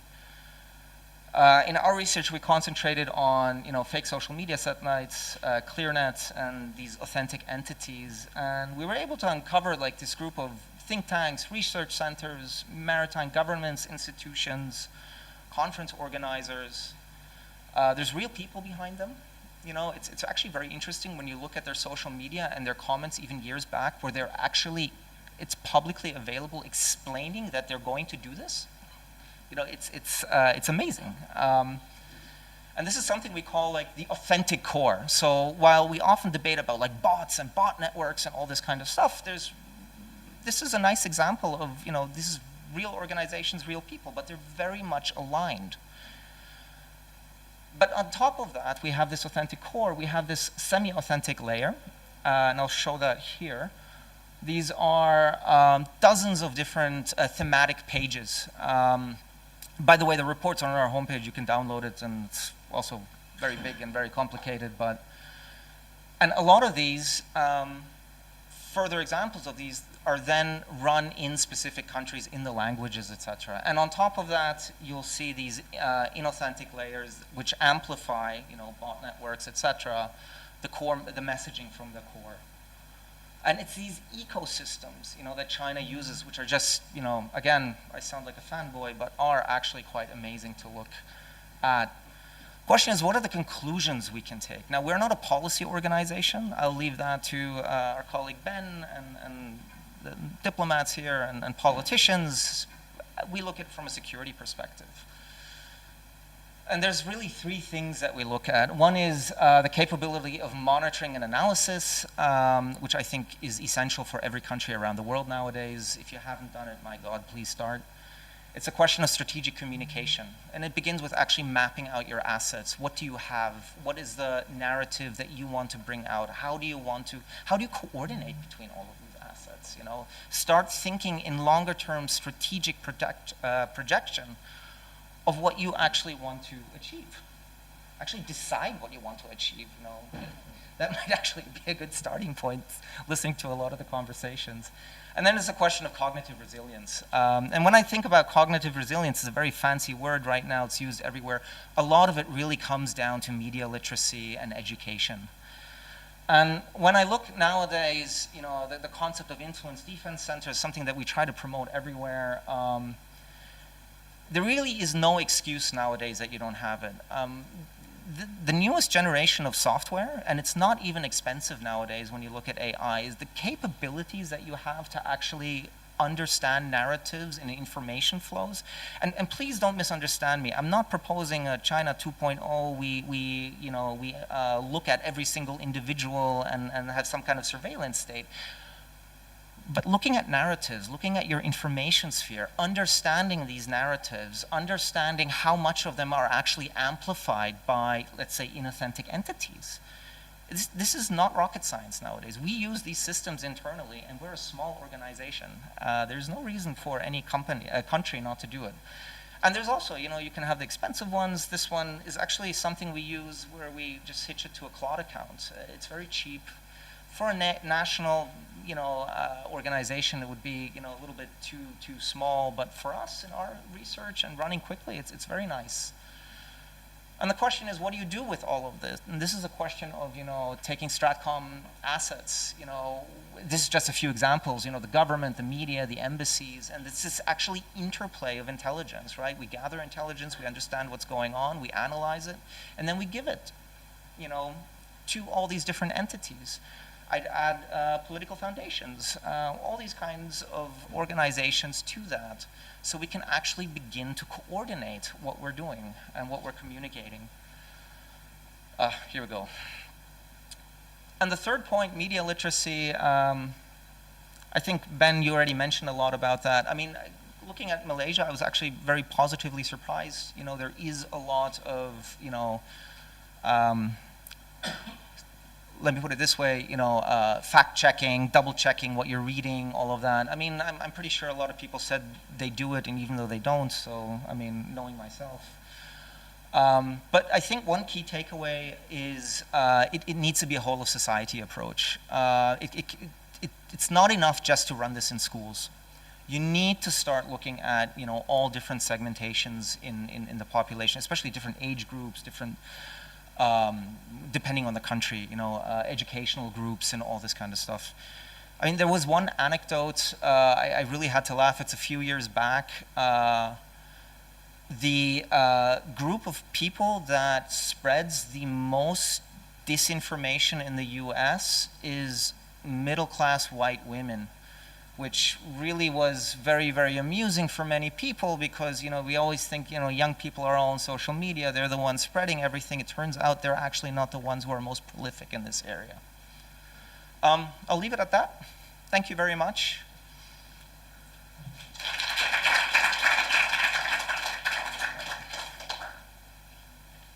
And we have a bunch of stickers, so... Thank you, Florian, for a very wonderful presentation. Ladies and gentlemen, before we go to the next session, which is the commentary and question and answer, we would like to invite all guests to enjoy a short break, about 15 minutes, and we kindly ask everyone to return to the hall so that we may continue the session after this. Please enjoy the short tea break.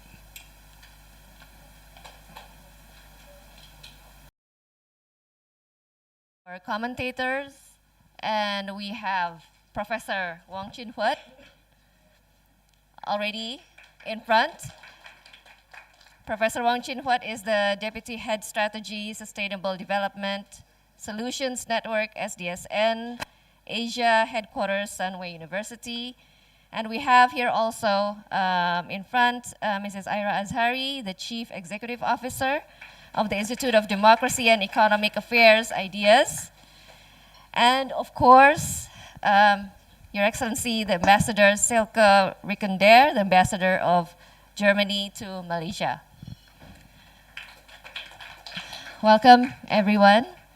And so, seeing what we have from the previous session, the presentations from Ibrahim Sufyan, Merdeka Center, followed by Dr. Ben Barton from the Nottingham University, and also Florian Funk from the Sci-Fluence Research Center, CRC. I'm very curious on what the commentators here are very distinguished, three commentators we have here, on their take on the study, and also the paper that Dr. Barton has also written. And maybe we could already start with Professor Chin Huat, who's also have a presentation ready. Professor Chin Huat, the floor is yours. Thank you. Thank you very much. And thanks to now, basically, we just continue the discussion we had just now, but very brief, so you don't have to worry that I'll take very long. Next, please. I have some methodological questions that I think it probably would be useful if later on or in futures in other way that we can think about.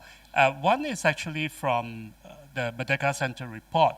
It used a structural model that basically put China favorable and Russia favorable at 2N. That basically collapse those who are both favorable to both China and Russia, and those who are against, and those probably who are indifferent. Maybe there are other ways that can be alternative way that this can be analyzed.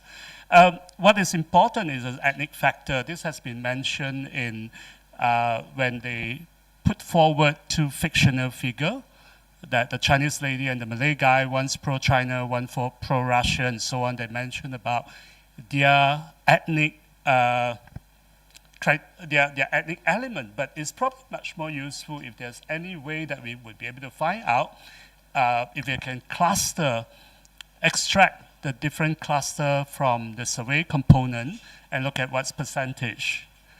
And then also the other things that Ben mentioned about, you have three different groups from both the China favorable and the Russian favorable. They have three different groups based on their predisposition to democracy or geopolitics. These are stuff that we can probably go further, but next. What I find very useful is this slide from Merdeka Center. What they talk about is that this pro-China bias is very much sensitive to exposure. People who are pro-China, many of them actually have experience with China. Well, including people who are maybe not so pro. And what is more interesting is that their perceptions of China actually might be influenced by their perceptions on democracy. Meaning people who have a different attitude to democracy may have therefore a different attitude to China. Now, compare this to Russia. Russia is very much ideological and narrative driven. Those who are pro-Russia, they do so because of their ideological position, because they buy in the narrative, and compare the next thing, is stable across their democratic predisposition. So, people who are pro-Russia may be Democrats, may be authoritarian. It doesn't change that, which is different in the case of China. And also, if you think of it, the Bolden line, that's my interpretation. I see the pro-China opinion is due to China pragmatic appeal. It poses also a systemic challenge to democracy. But if you think about Russia, this is purely about Russia being a geopolitical counterweight to America or the West. So they may come together, but the natures are different. The first has a wider appeal. Next, please. And this is very interesting to me because we know that the pro-China opinion, you have a higher percentage of Chinese. Or the pro-Russian opinion, you have a higher percentage of Malay. And you would assume that for that reason, somehow, when you combine a China and Russia alliance, you should have similarly high percentage, right? Look at this. This is very positive. This is positive. You add together about 55%. This is Bumiputra, native, Malays and others. This is Chinese. It's only, this is 17%. I don't know why, but I'm just pointing out to you that the ethnic factor is something that worth deeper investigation. Next, please. And here, this is the part that from here, that I extracted here. It talks about trust and partnership, and that has a strong influence on bilateral relationship. The coefficient is 0.68 for Russia, 0.862 for China. The question we should ask is trust is relevant. When Malaysians, whether you are talking about, these are opinions from the respondent, whether you're talking about ordinary Malaysians or you're talking about state officials, politicians, when they trust China or even Russia, who do they not trust? It's America. I would think that it's important in future research, you need to factor in, because then you will be able to understand why. Without that control group, we will be just talking about, yes, we know they trust them, but why? Next, please. Okay, this is basically Dr. Patton's discussion. I just summarized it. This is cognitive resilience, which Florent and CRC has gone in great deals in discussions. And he talked also about democracy promotion. On the other part, what he called as macro is about how Germany and Europe position itself as a hedging partner. That is in his 7-page paper. You can have a look at that and also talk about soft power. What I want to do is to go on the macro part. Next, please. I think what China posed to this, in this discussion, you have to look beyond about fact-checking, about misinformation. Those things are real, definitely are real. But you also have very sophisticated narratives coming from top former diplomats, from top politicians from this part of the world. These are people not spreading fake news, but they are selling counter narrative, alternatives to what we know, what people like us here believe in. The conventional wisdom is that democracy would produce procedural legitimacy. Therefore, even if your government fails, a particular government fails, you don't lose hope in your system. On the other hand, authoritarian regime depends on performance. Once they fail to perform, they lose their legitimacy and they may collapse. What we are seeing here today is that Western multi-party democracies are losing out because multi-party democracy is premised on productive division. You have division between different groups, you compete, you produce checks and balances, you produce policy alternative, but this is not what we are seeing. What we are seeing is partisan hatred. That's from North America to Western Europe. At different level, you have electoral volatility, and you have elite capture and populist reward. The rise of the right, and again, both Europe and North America. On the other hand, what China present to us, or pro-China advocates present to us, is that China offer productive suppressions of differences. It has a long-term strategy because it doesn't have to deal with elections. No electoral pressure. It's meritocracy. The common thing we heard from Chinese social media is that someone like Trump would never have a chance to climb up to the top because they would have to start from prefecture, secretary, then provincials before you get to the top. So what you're looking at is economy of scale, effectiveness, efficiency, that produce procedural legitimacy. That's something we have to take it more seriously than just fake news. Next, please. The second part is relatively straightforward. When we think about Russia, what is this? This is actually, it's geopolitical alienation. And this is not just only in Malaysia. You talk to many people in the global south, you will find similar sentiments. And when we think about China threat theory, there's always an American threat theory. However, that threat in the past was only experienced or felt by America's enemy. Today is increasingly by America allies. That makes it irrational for people to trust America. When we talk about challenge or sabotage to the rule-based international order, there's no bigger threat than America today. Next, please. This explains why Russia is popular. Look at what we pay attention to.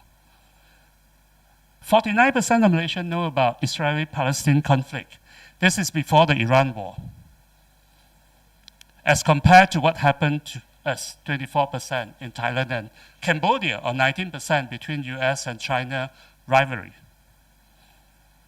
Next. That's a question we have to ask. Russia was not friendly to many Muslims. You have that in Afghanistan, in Chechen, in Syria. But why would most Muslims overlook that? Because what happened in Gaza is much worse. What happened in Iran is much worse. Next. So you come back to one thing. If the West cannot deal with, could you go back to the earlier slide? If, that's fine, next, sorry. If the West, yes, this is the one. If the West cannot deal with the hypocrisy, the double standard, you cannot shake off the pro-Israel bias. You wouldn't be able to counter the pro-Russian narrative. It's not a technical thing. It's something much more fundamental than that. Next, please. Next. And this comes back to something that I think we have to think about the term we use, because over here we use Zionism, anti-Zionism, but what does it mean? Sorry, this run a bit. Zionism would mean from here, you want a greater Israel to just a two-state solution. Anti-Zionism could mean that you want a two-state solution to all the way eliminating Israel present. So we are talking about different things. Europe, for historical reason, for example, Germany, has a need to think that you owe Israel something.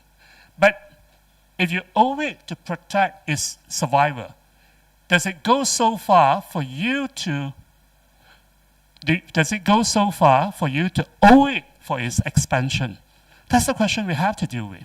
I think the positive things that is today, out of 27 EU member states, 15 have recognized Palestine. It's ultimately that if American foreign policy is captured by Israel, there's no reason why Europe should go the same way. Next, please, my last slide. The West need to understand how the South thinks and work with it. And you have to end the double standard in international affairs. And Professor Wu Wing Tai, my colleague, and I think that actually the rest of the West, from EU to Japan, South Korea, Canada, Australia, New Zealand, and so on, should form a middle power bloc with southern groups like ASEAN. Because you need to find a way to bring back, well, or to establish rule-based international order. Last point. We talk about Ukraine, but the way Europe talks about it is in a language that Global South may not understand. You talk about becoming part of Europe. But this is not the language we understand. The language we understand is anti-colonialism, and this is the ironical part. Because Russia in the eyes of many global South countries, is anti-colonial champion because it supported decolonization struggle many in Asia, in Africa, in Latin America. But to its neighbor, from the Baltic Republic to Ukraine to Finland to Transcaucasia to Central Asia, Russia or Soviet Union was nothing but a colonial power. We need to find a common language. I would end here. Thank you. Yes, thank you, Professor Chin Huat. I think from the previous session, we, at least most of us can agree that there's this word called trust that is quite important and very much delivered by the presenters from the previous sessions. I quote here that trust in bilateral partnership is the strongest predictor of bilateral relationship perception across all democratic groups. You also mentioned about trust in your presentation, Prof. Actually, I'm also interested more about your take on what Malaysians' perspective on democracy is. I mean, after the findings and the data. However, please hold on your answering that, because I'd like to move on to Ira first. And Ira, I'm sure you have some comments, if not maybe a lot of comments from the previous session. What I'm also curious to, perhaps you can also deliberate more on, is about the social media and how it exposes maybe a bigger problem, especially I heard some astonishing odds when Ben Sufyan mentioned that 6 hours of how much time we spent on social media, and how dangerous it can become to let the likes and the shares decide about what people decide about the world. Maybe to add on to the comments that you already have in mind, maybe you can also give a brief answer to that, brief comment. Thank you, Vera, and thank you to Chin Huat as well, and thanks for having me today. Such an honor to be here.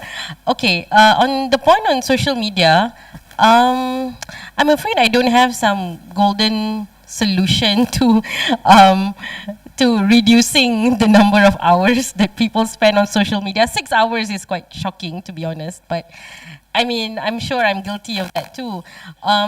But again, whether we like it or not, the sources of information in the world that we live in now is so fragmented, and the reliance on social media to get everything, information, not just news, but information about almost everything in our daily lives now comes from social media and from the internet.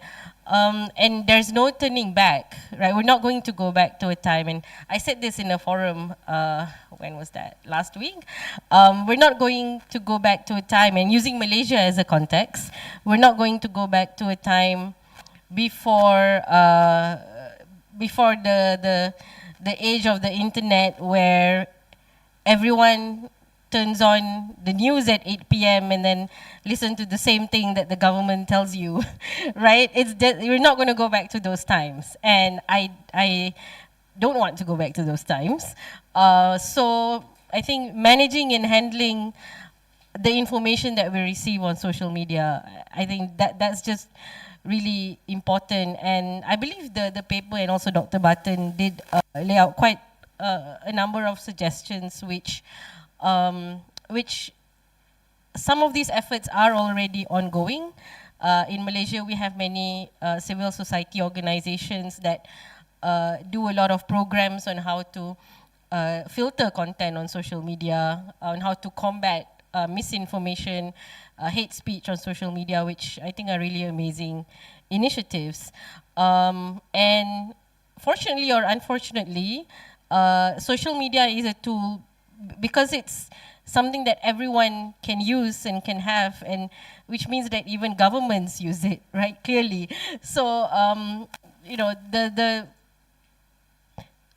previously, governments used, I guess, like you would say more, I don't know if you can say more controlled channels, right? Television, newspapers to spread propaganda, to spread information, whether true or not, to their citizens. And now that effort has moved to the internet. And I think we need to come up with, I think we are coming up with the new tools to try and filter this information, but as usual, policy always plays catch up to real life. So I think that we are still there. We're not catching up yet properly, really.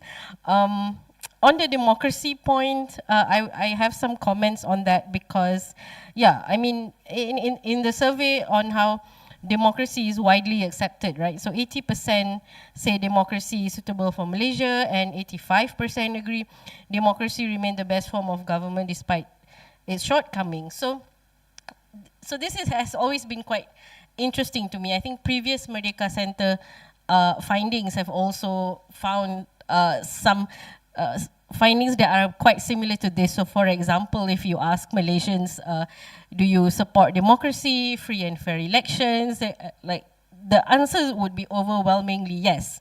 No one would, like, I guess, outrightly say we shouldn't have elections, right? For example. But you can also ask a question on should we abolish the Sedition Act, let's say. You will get answers that disagree, that we still should. The answer would be, there will be Malaysians who say we still need the Sedition Act, when that's clearly anti-democratic, right? So these two has always existed side by side, I think, in Malaysia. And not to forget the voter turnout rate, especially for general elections, parliamentary elections in Malaysia have always been high. It's always been like above 80%, which is actually not so much the norm in in some democracies today. Voter turnout rates, when they are low, they reflect that mistrust that citizens have against the system. So it's interesting to me that this survey also reflects some of that. And in the slides, it says here, while most Malaysians prefer democracy, some remain open to authoritarian alternatives under certain conditions. So I think this reflects what I mentioned earlier. So democracy as in like elections every 5 years, the ability to campaign for the candidate that you believe in, and now I do believe that the more sort of civil liberties ideas have entered the consciousness of Malaysians to some extent, right? So the ability to of freedom of speech, association, I think all of these are taken seriously and cherished by Malaysians. But again, you know, I wouldn't be surprised if many Malaysians today feel that, okay, you can have free speech, but there are certain things that you still cannot talk about in public. I think we all know that, right? That's quite common. So, and yes, so that's also reflected here. I think it's really interesting. Also, a point that I picked up from the earlier presentations and from Chin Huat's as well. This anti-colonial language, right? So this is quite an interesting point that came up several times. And I myself don't really know what to make of it, because the consciousness, I think, in Malaysia about us, being a post-colonial society, and how a lot of the institutions and the norms in Malaysia were influenced by, of course, the British from our colonial power. But I don't see Malaysians seeing that as negative necessarily. The way that we teach history in schools also do not really force us to be critical of these institutions or why and how they exist. So I don't think Malaysians see it as something negative. But lately, the last few years, when the catastrophe in Gaza, which hasn't ended yet, I think the anti-colonial language maybe has entered the lexicon in maybe in a bit of a different way, and has touched the consciousness of Malaysians in a different way. And it's quite interesting to see the when you made the comparison with Russia. As well, and I have to admit I haven't looked into that part so closely, but maybe I would just like to leave that thought as well before I end my remarks for now, which is what do we mean when we say the anti-colonial language in Malaysia? Because I feel like it's not a discourse that's so natural to many Malaysians, but Gaza, I think, has opened that up again and entered the consciousness of Malaysians in a way that I think kind of leaves the conversation open now, and maybe forces us to look a bit closer, especially in regards to what's happening in Ukraine, and in some other parts of the world. So maybe I'll stop there for now. Yes.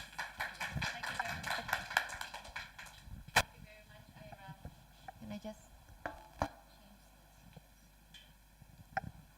test?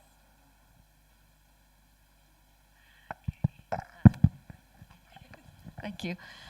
Thank you very much, Ira. And I think moving on is what I'm also curious to understand more about what the notion that especially Dr. Ben Barton mentioned before in the previous session about the West is not Europe. I mean, West is West, Europe is Europe, the EU especially, and to a certain extent, to be specific, Germany as well. And I would like to pose a question to the Ambassador, Your Excellency. What's your take, or would you concur with the perspective saying that Europe's place is often considered synonymous with the West? And also maybe in relation to that, at the macro level, there is much work to be done by German and European actors when it comes to soft power and public diplomacy. So where do we stand in terms of effort, support, and what can we build on them? Okay, thank you, Vera. And first of all, thank you to Friedrich Naumann Stiftung, the foundation, to bring everybody together here, and for commissioning also 3 very interesting pieces and studies, which are surely for my work, and I'm sure for all of my colleagues' works as well, very relevant and useful. And I think this discussion really does come at an important time amidst very big shifts in geopolitics, and those studies really provide very good insights for any observer of Malaysian politics. Underpinning maybe one or the other anecdotal impression you get when you live and work here in Malaysia, really putting into numbers a certain lingering feeling you get maybe about certain opinions, public opinions, and finally, I see this now underpinned by solid data, which is really very helpful. So Vera, I think you've asked about, first of all, on the sort of monolithic West, right? This concept which indeed we struggle with more and more, and I think most recently we've seen confusion about this term, actually, indeed, with the Norwegian case of the non-delivery of naval missiles, right? Where where you could read on accounts, social media accounts, including of government representatives, that this is a decision of the West, and it was very opaque what was actually meant by it, because indeed, the West is very diverse and surely not monolithic, and I think you can see it from just looking at the near past when it really changed hugely. For example, with the fall of the Iron Curtain, right? The countries of the Warsaw Pact remained, regained independence and then made up their own mind which alliance they wanted to join, and they, decided to join the European Union and/or NATO. But it's just to show that it's a very it's a breathing thing, right? It changes over time. So I think that's really important to keep in mind, and I think it's also to keep in mind that actually, if you look at our biggest institutions, which represent the West in some ways, you've got the NATO. I think that's what probably mostly people think about here. And NATO, we count 32 allies, but not all allies are also simultaneously a member of the European Union, right? The EU has 27 EU member states and memberships, and I see my colleague from Austria sitting here in the audience. Austria, for example, is a country that is a member of the EU, but not of NATO. So, it's not always overlapping. So I think we have to be a bit more differentiated in our approach, as much as that we don't, take ASEAN as a monolithic bloc either, right? You're very, very different one from the other. So I think to do justice to that, I think a little bit more awareness maybe needs to be created, because indeed we are complex. It's very complex. I think as international relations are really never static, as we've seen back in the 90s, but also now we are in similar magnitude of tectonical shifts. I think it's also something that provides opportunities in many ways, actually, because the notions are changing right now, and I think in Europe we are, more and more, waking up to the hard truth that free riding may not, work for endlessly. It's actually also not a good thing to be free riding all the time on the security promise of others. So I think that is, a wake-up moment for Europe, and we're certainly on it. We're looking into, really carving out our own profile of increasing our resilience, our own, trying to ensure part of our own security. So I think that is a very interesting process at the moment, to see how we try to recalibrate ourselves a little bit. And there, of course, we come a little bit into the sphere where, how we project ourselves here, what we, want to do with partners around the globe, and certainly here with our Malaysian partners.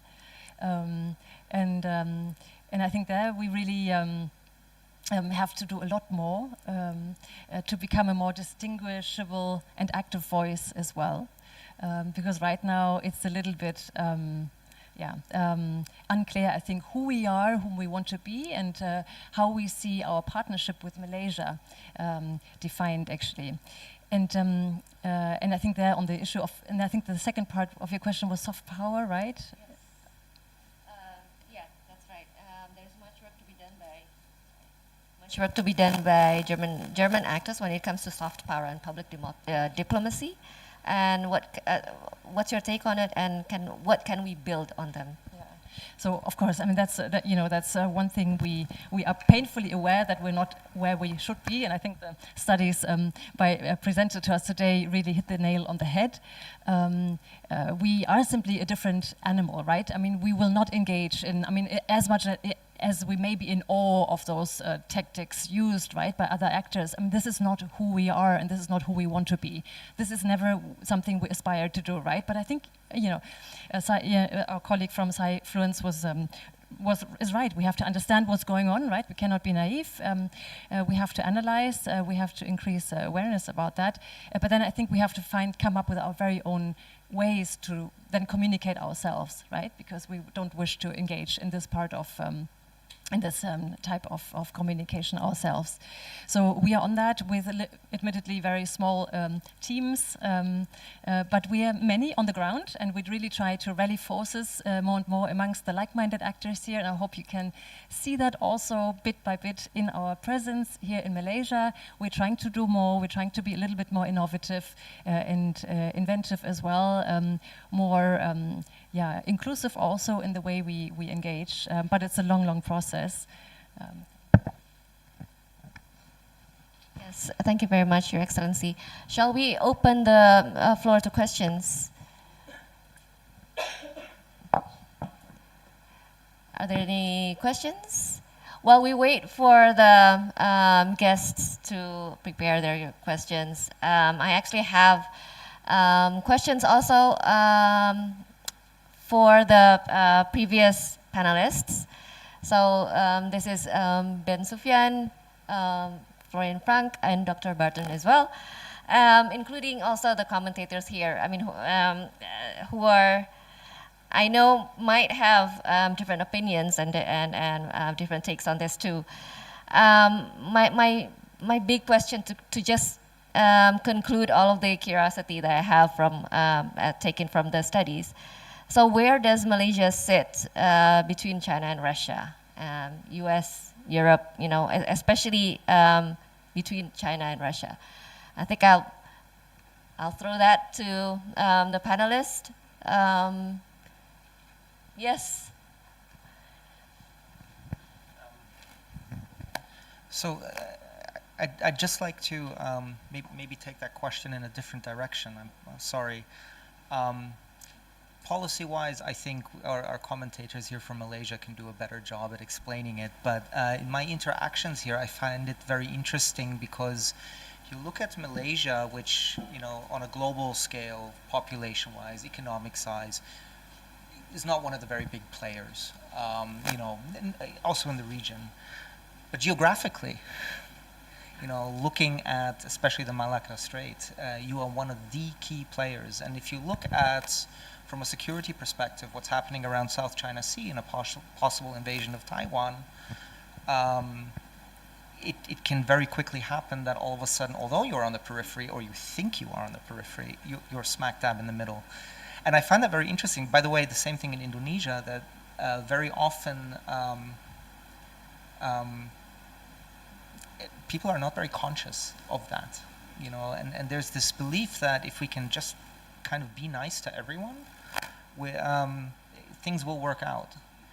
And don't misunderstand me. I'm not trying to say push one side or the other side. These are decisions that Malaysia needs to do internally. It's not for me to say, you know, go in one direction. But I will say that if these conflicts do come up, you will be in a position where multiple people will ring the phone to Malaysia and ask for specific, you know, alignments, and you need to prepare for that. You need to have a contingency and an understanding, because these guys don't play around. And you can't move your country.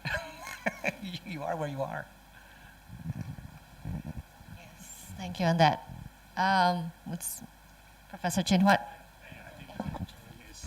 Well, I completely agree that I think that challenge that we have is that we want to be equidistant to different players. We want to benefit from Sino-American rivalry, but they would not allow us to do so. This is exactly why when we discuss about this, my focus was not just about how to prevent misinformations and all that relatively technical problems, rather looking back and say how would the states do or position themselves than what they say. And here come back, if I may make my points clearer. Today when we talk about China and Russia narrative, you can think of it as being part of a historical legacy. When we think about decolonizations or anti-colonialism, it went back all the way to 19th century when Egypt and India, when political Islam was born in British India and British Egypt. It went all the way back because colonization for the longest time has been interpreted in a rather binary way. It's West against non-West, white against non-white, capitalist against non-capitalist. And what China has captured or utilized that is because it is a non-West, non-white power. Even today it's more capitalist than many capitalist democracy. Russia claimed that legacy or legitimacy during Cold War when it supported Asian, Africans, Latin American struggles against colonization. It captured, positioned itself as the enemy to America. So when the world today revolt against America unipolarity, their narratives become very popular because there is a historical background for them to capitalize on this. And that problem is this binary thing. The reason that why I support Ukraine all the way is because I happen to know enough about European history that you have colonizers who are white, you have colonized people who are white. Russian being white and Ukraine being white doesn't make colonization disappear. But for a big part of the global south, people don't look at it that way. It is framed as it's like this is a civilizational thing. Western power over non-Western power, capitalist power over non-capitalist society. We have to break that. Because if we don't break that, you would not be able to see that basically every Greek country was a colonial power. China was. How can we say that China was a peaceful country that never invaded any country? Because if you have been to Xi'an, where you had the terracotta army, in Xinzhuang time, that was the western boundary of China. Today, it's in the center of China. Not all the time that China went out to conquer others, but empire expand either through conquest, of being conquest and absorb the conquestor. That's how the world history evolved. We need to come out of that, because otherwise you'll be just responding to the issues and you wouldn't be able to defeat all this anti-democratic narrative. Okay, thank you, Professor Chin Huat. Any other questions? We'll take questions also from the previous panelists from the previous session.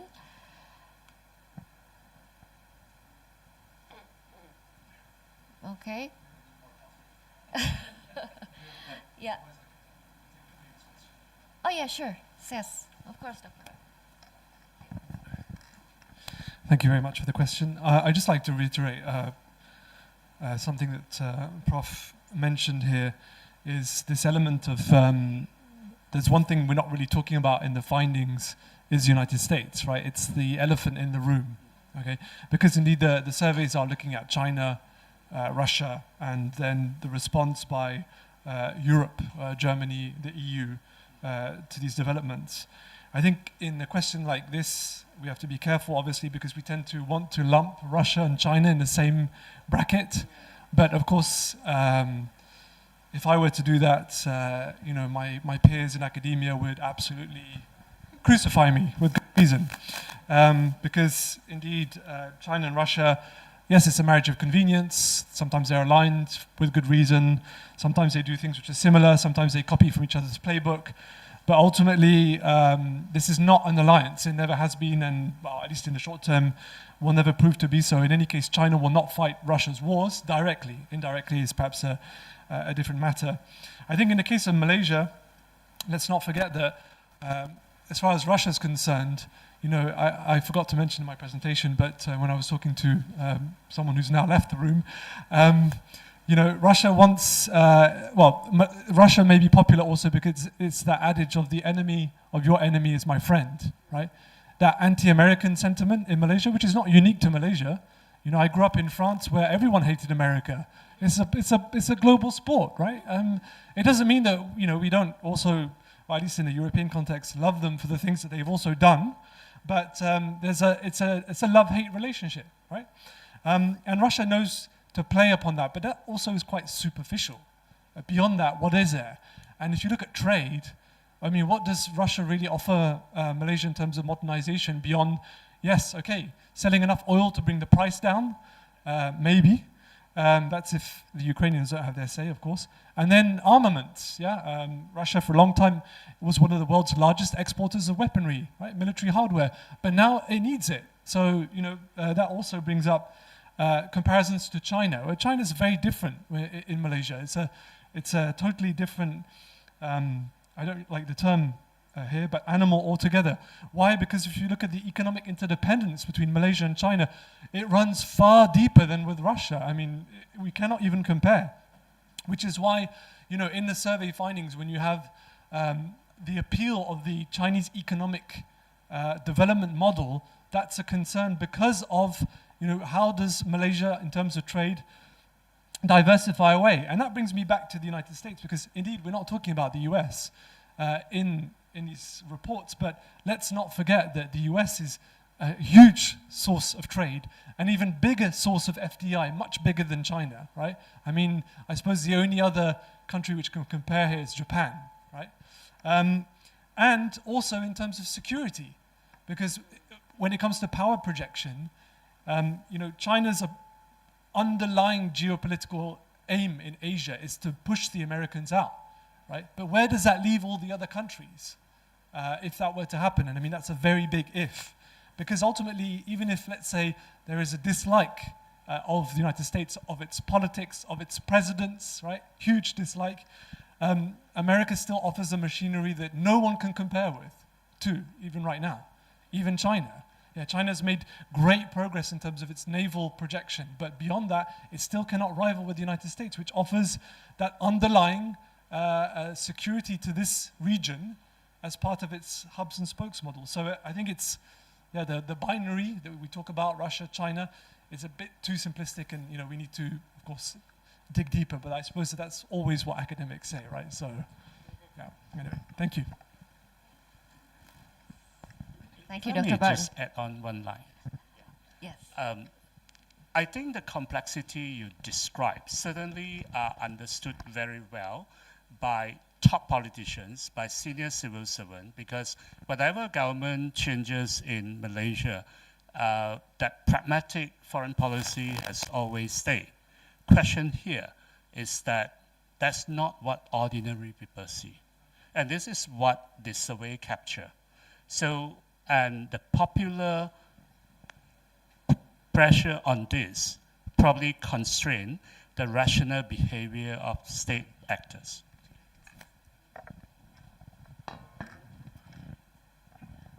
Yeah, so no, I think it's really important to understand that, and I also feel there is on the ground there's so much shifting that all this the false news you read about, you're swamped with, and during those 6.5 hours a day, it just leave an impact in people's brains. That's just what happens to you. I've lived in Iran for 3 years, and I could feel a bit after 3 years, it just sinks into your brain. So we have to be very careful on that. And I think it's important to understand what both big power blocks are doing, what techniques they're employing. But I think even more importantly, it's about thinking how we as non-superpowers, as middle-sized players, are doing with it. And that is something we really, we are trying to get at together. And there's a lot of overlap. We can also see them between different countries. So the new German government, which is in office since last year, is clearly working on diversifying its network of partnerships around the world.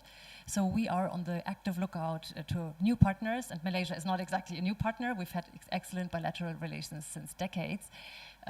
But we surely see an increased interest also in upping our cooperation with Malaysia, because we all share similar interests in this changing world, actually. And I think the bottom line is really that none of us feels like being bossed around too much.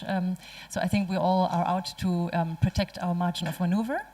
And I think there is a strength also in all the smaller nations uniting around that core principle of in upholding international law, in trying to uphold sovereignty and sort of predictability. And of course, as trading nations, my country, but also Malaysia, we have very similar interests. Yet again, we are out there, we have an interest in free trade, we have an interest in predictable rules, we want to upkeep our supply chains. So all that is something that really offers a lot of food for cooperation.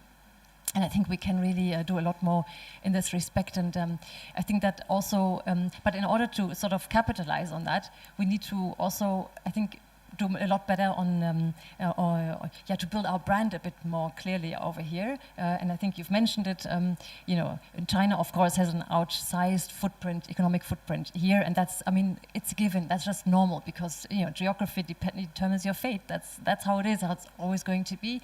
But indeed, the Americans are super important, the most important foreign direct investors here probably. And the Europeans are very, very, close by actually. But the visibility of that is almost close to zero. Nobody will ever think of Europe as a big investor, as a big, employer actually in this country. And that's something we collectively try to work on a little bit. It's hard to aggregate data. Not an easy one, you know, especially if you want to do it right. But the numbers are amazing, and so we're really trying to work around that a little bit more, get the footprint up, get more visibility. Germany, for example, we you know, have close to 800 companies invested in this country, employing almost 70,000 people directly, and you know, many more indirectly. And I think that merits a little bit more visibility. Yeah, and I think that's really what we're trying to do over here. Yes, thank you, Your Excellency. Yeah, any questions? Going once, going twice. Yes. Can you please state your name and your organization? Thank you so much. I'm Pei Mei from IUM. Actually, there's one puzzling thing for me. For example, when the survey says those with life experience with China, they tend to have very positive experience. And then this makes us think, why is that so? Like, when they deal with China, why does that give them a very pleasant experience? I think this is the very important is a puzzling thing for me. And the second thing for me, I think why the survey shows that despite us, you know, thinking that democracy is the best form of governance for Malaysia, we still support strong leadership. I think it may come down to probably our understanding of democracy is very different. I think we don't adhere to the liberal democracy, which is, you know, the true type of democracy, as what the Western, the West championed about. But our democracy is more like with some restrictions, and I think we accept that. I think that's a distinction. Another thing is, I just want to ask, for example, they talk about one of the things that China did was to recruit local influencer and also influencer worldwide to actually help to make propaganda. But the point is, how do we know who are the influencers? And that if we can identify them, then probably in terms of the awareness, we would also be able to, you know, teach to others on how to identify that. And actually, like, social media platform has already done us a good thing in terms of, if you look at all those official webpage by the Chinese government, like CGTN, there actually has this small, I don't know, like a line that says state control media. So it actually teaches us, you know, what kind of media actually government are behind it. So actually we, you know, this kind of things can be educated to the, you know, the wider audience. Yeah, so that's my question. Thank you. Thank you. And who would like to answer first? Yes, please. I can answer the one on democracy. Yeah, yeah. Again, I think this is always the contradiction with, I think in Malaysia, where we support, or rather, I think Malaysians Malaysians support democracy as a form of government, I would say, and this is reflected in many ways. Voter turnout very high for federal elections, but we also love stability, you see, and I think that explains this. Why is it that maybe, you know, many Malaysians prefer sort of a more strongman sort of leadership, right? So we also love stability, and I think Malaysians are still quite averse to the idea of having a multi-party democracy. Means that there will be arguments and disagreements, very heated disagreements between politicians, between political parties, and it's interesting, despite the fact that we have changed governments without elections before, right? Yeah, or maybe because of that, there is this an aversion to everything that comes with a multi-party democracy. So going to the ballot box and voting now, I think it is becoming more and more normal that we are going to have more post-election coalitions. We're no longer going to have one-party rule, one coalition rule. For me, that's a positive thing. But that also needs to come with the realization that democracy is not going to always be peaceful and stable. Having said that, this narrative of the need for stability is also reinforced by the people in power, right? They also will be like, oh, you know, you need to vote for stability. What does that actually mean? What does vote for stability? I mean, yeah, of course we don't want to vote for. We don't want to. I mean, no one wants to intentionally vote for chaos, right? I don't think any Malaysian wants that. But the idea that changing governments and having more and more parties compete for our vote does not mean that we're going to get stability all the time. So I think that many Malaysians are still learning this. It's not an easy process. We've changed governments a few times. It might happen again with all the elections coming up soon.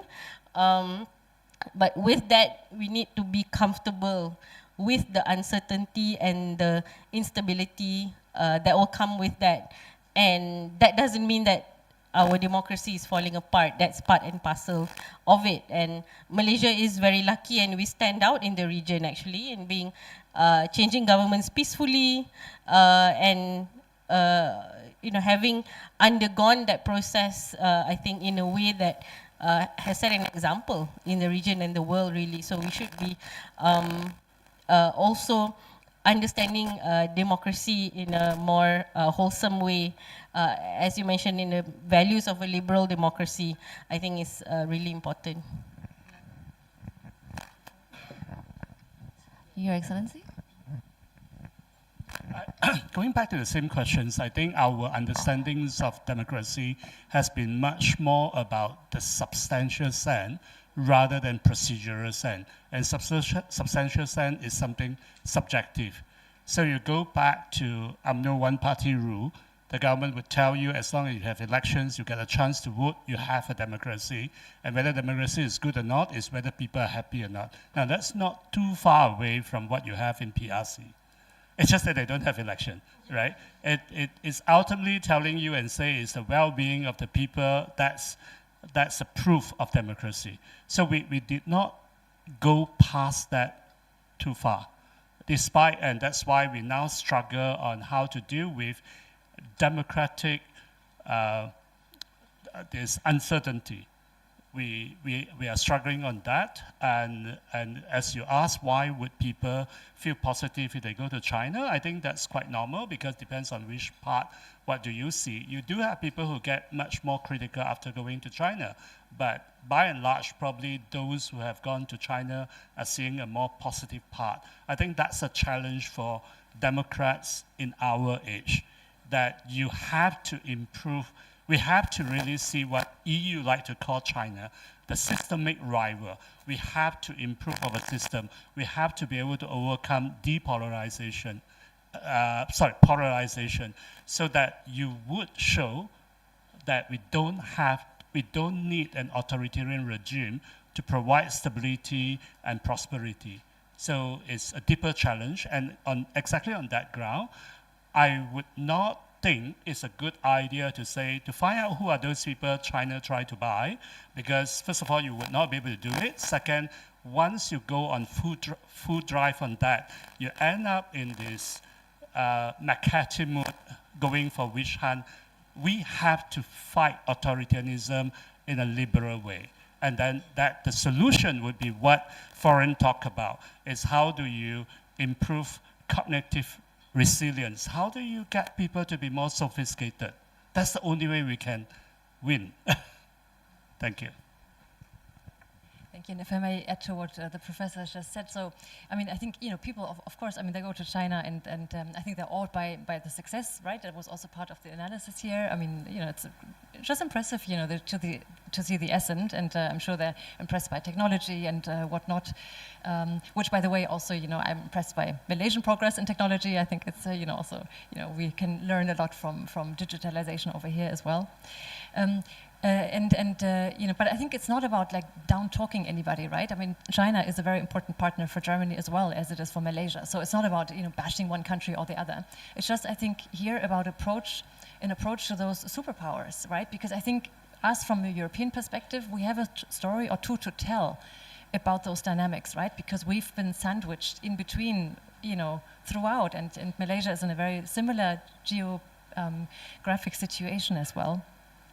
And therefore it's so important to have to get the analysis right, what's happening, and to be aware of what's happening right now.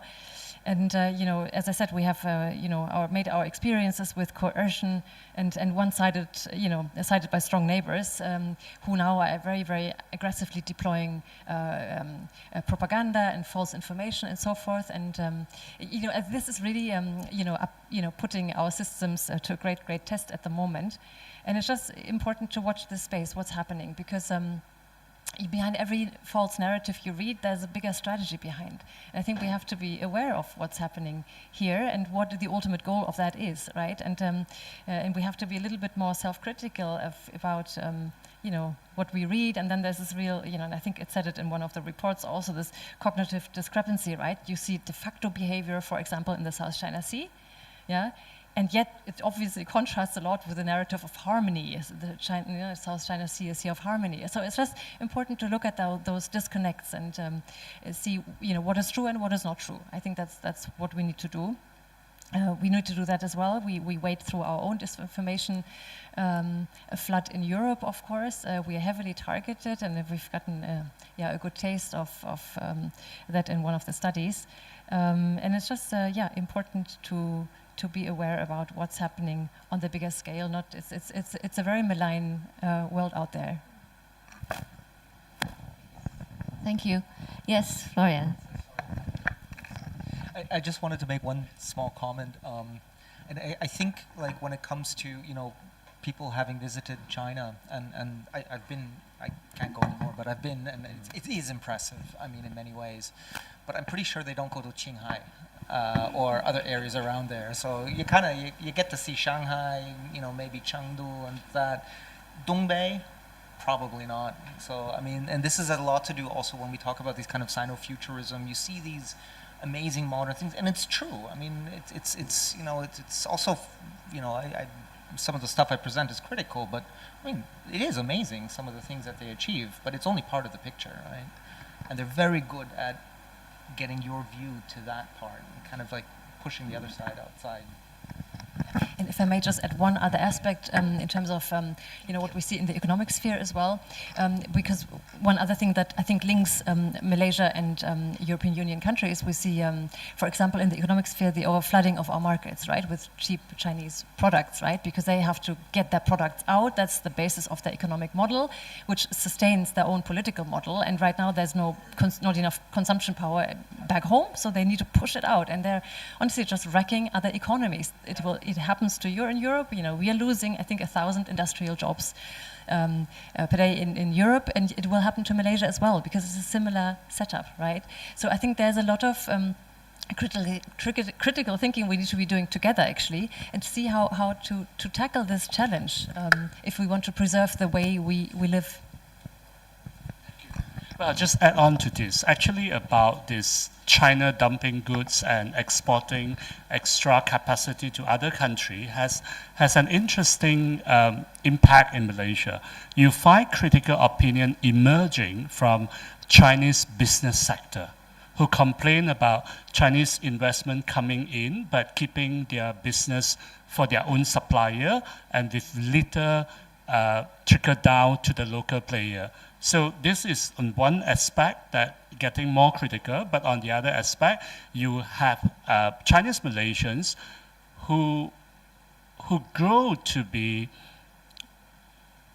who has sort of given up on democracy because they felt that the system doesn't work for minority. So then they imagine that if you have a one-party rule, things would work out well, but they forgot that if you have a one-party rule, it would be an UMNO one-party rule, not a Chinese minority one, right? So you do have all this contradicting and competing view. I think what we need is to keep the discussion open, and so that people don't feel being pushed to take stand, to be on either this side or that side, or in Chinese word, 站队. Yeah. Okay, thank you, Prof. Any other questions? from the floor? Going once, going twice. Okay, I think we can already wrap things up. Yeah, just a few takes that I got from the last few sentences that was presented, Professor Chin Huat, and also from the question from the floor. I think it would be quite an interesting subject to talk about when it comes to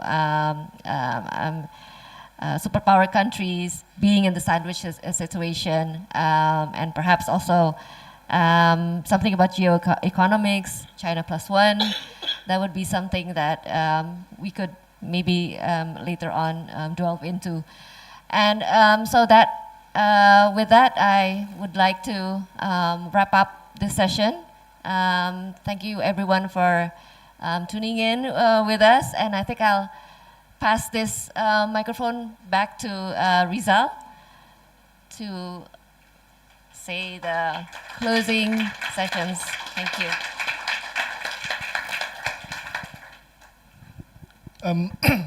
Ladies and gentlemen, as we come close to the today report launch, I would like to extend our sincere appreciation to all our distinguished guests, members of Diplomatic Corps, government officials, researcher partners, members of media, and everyone who joined us this afternoon.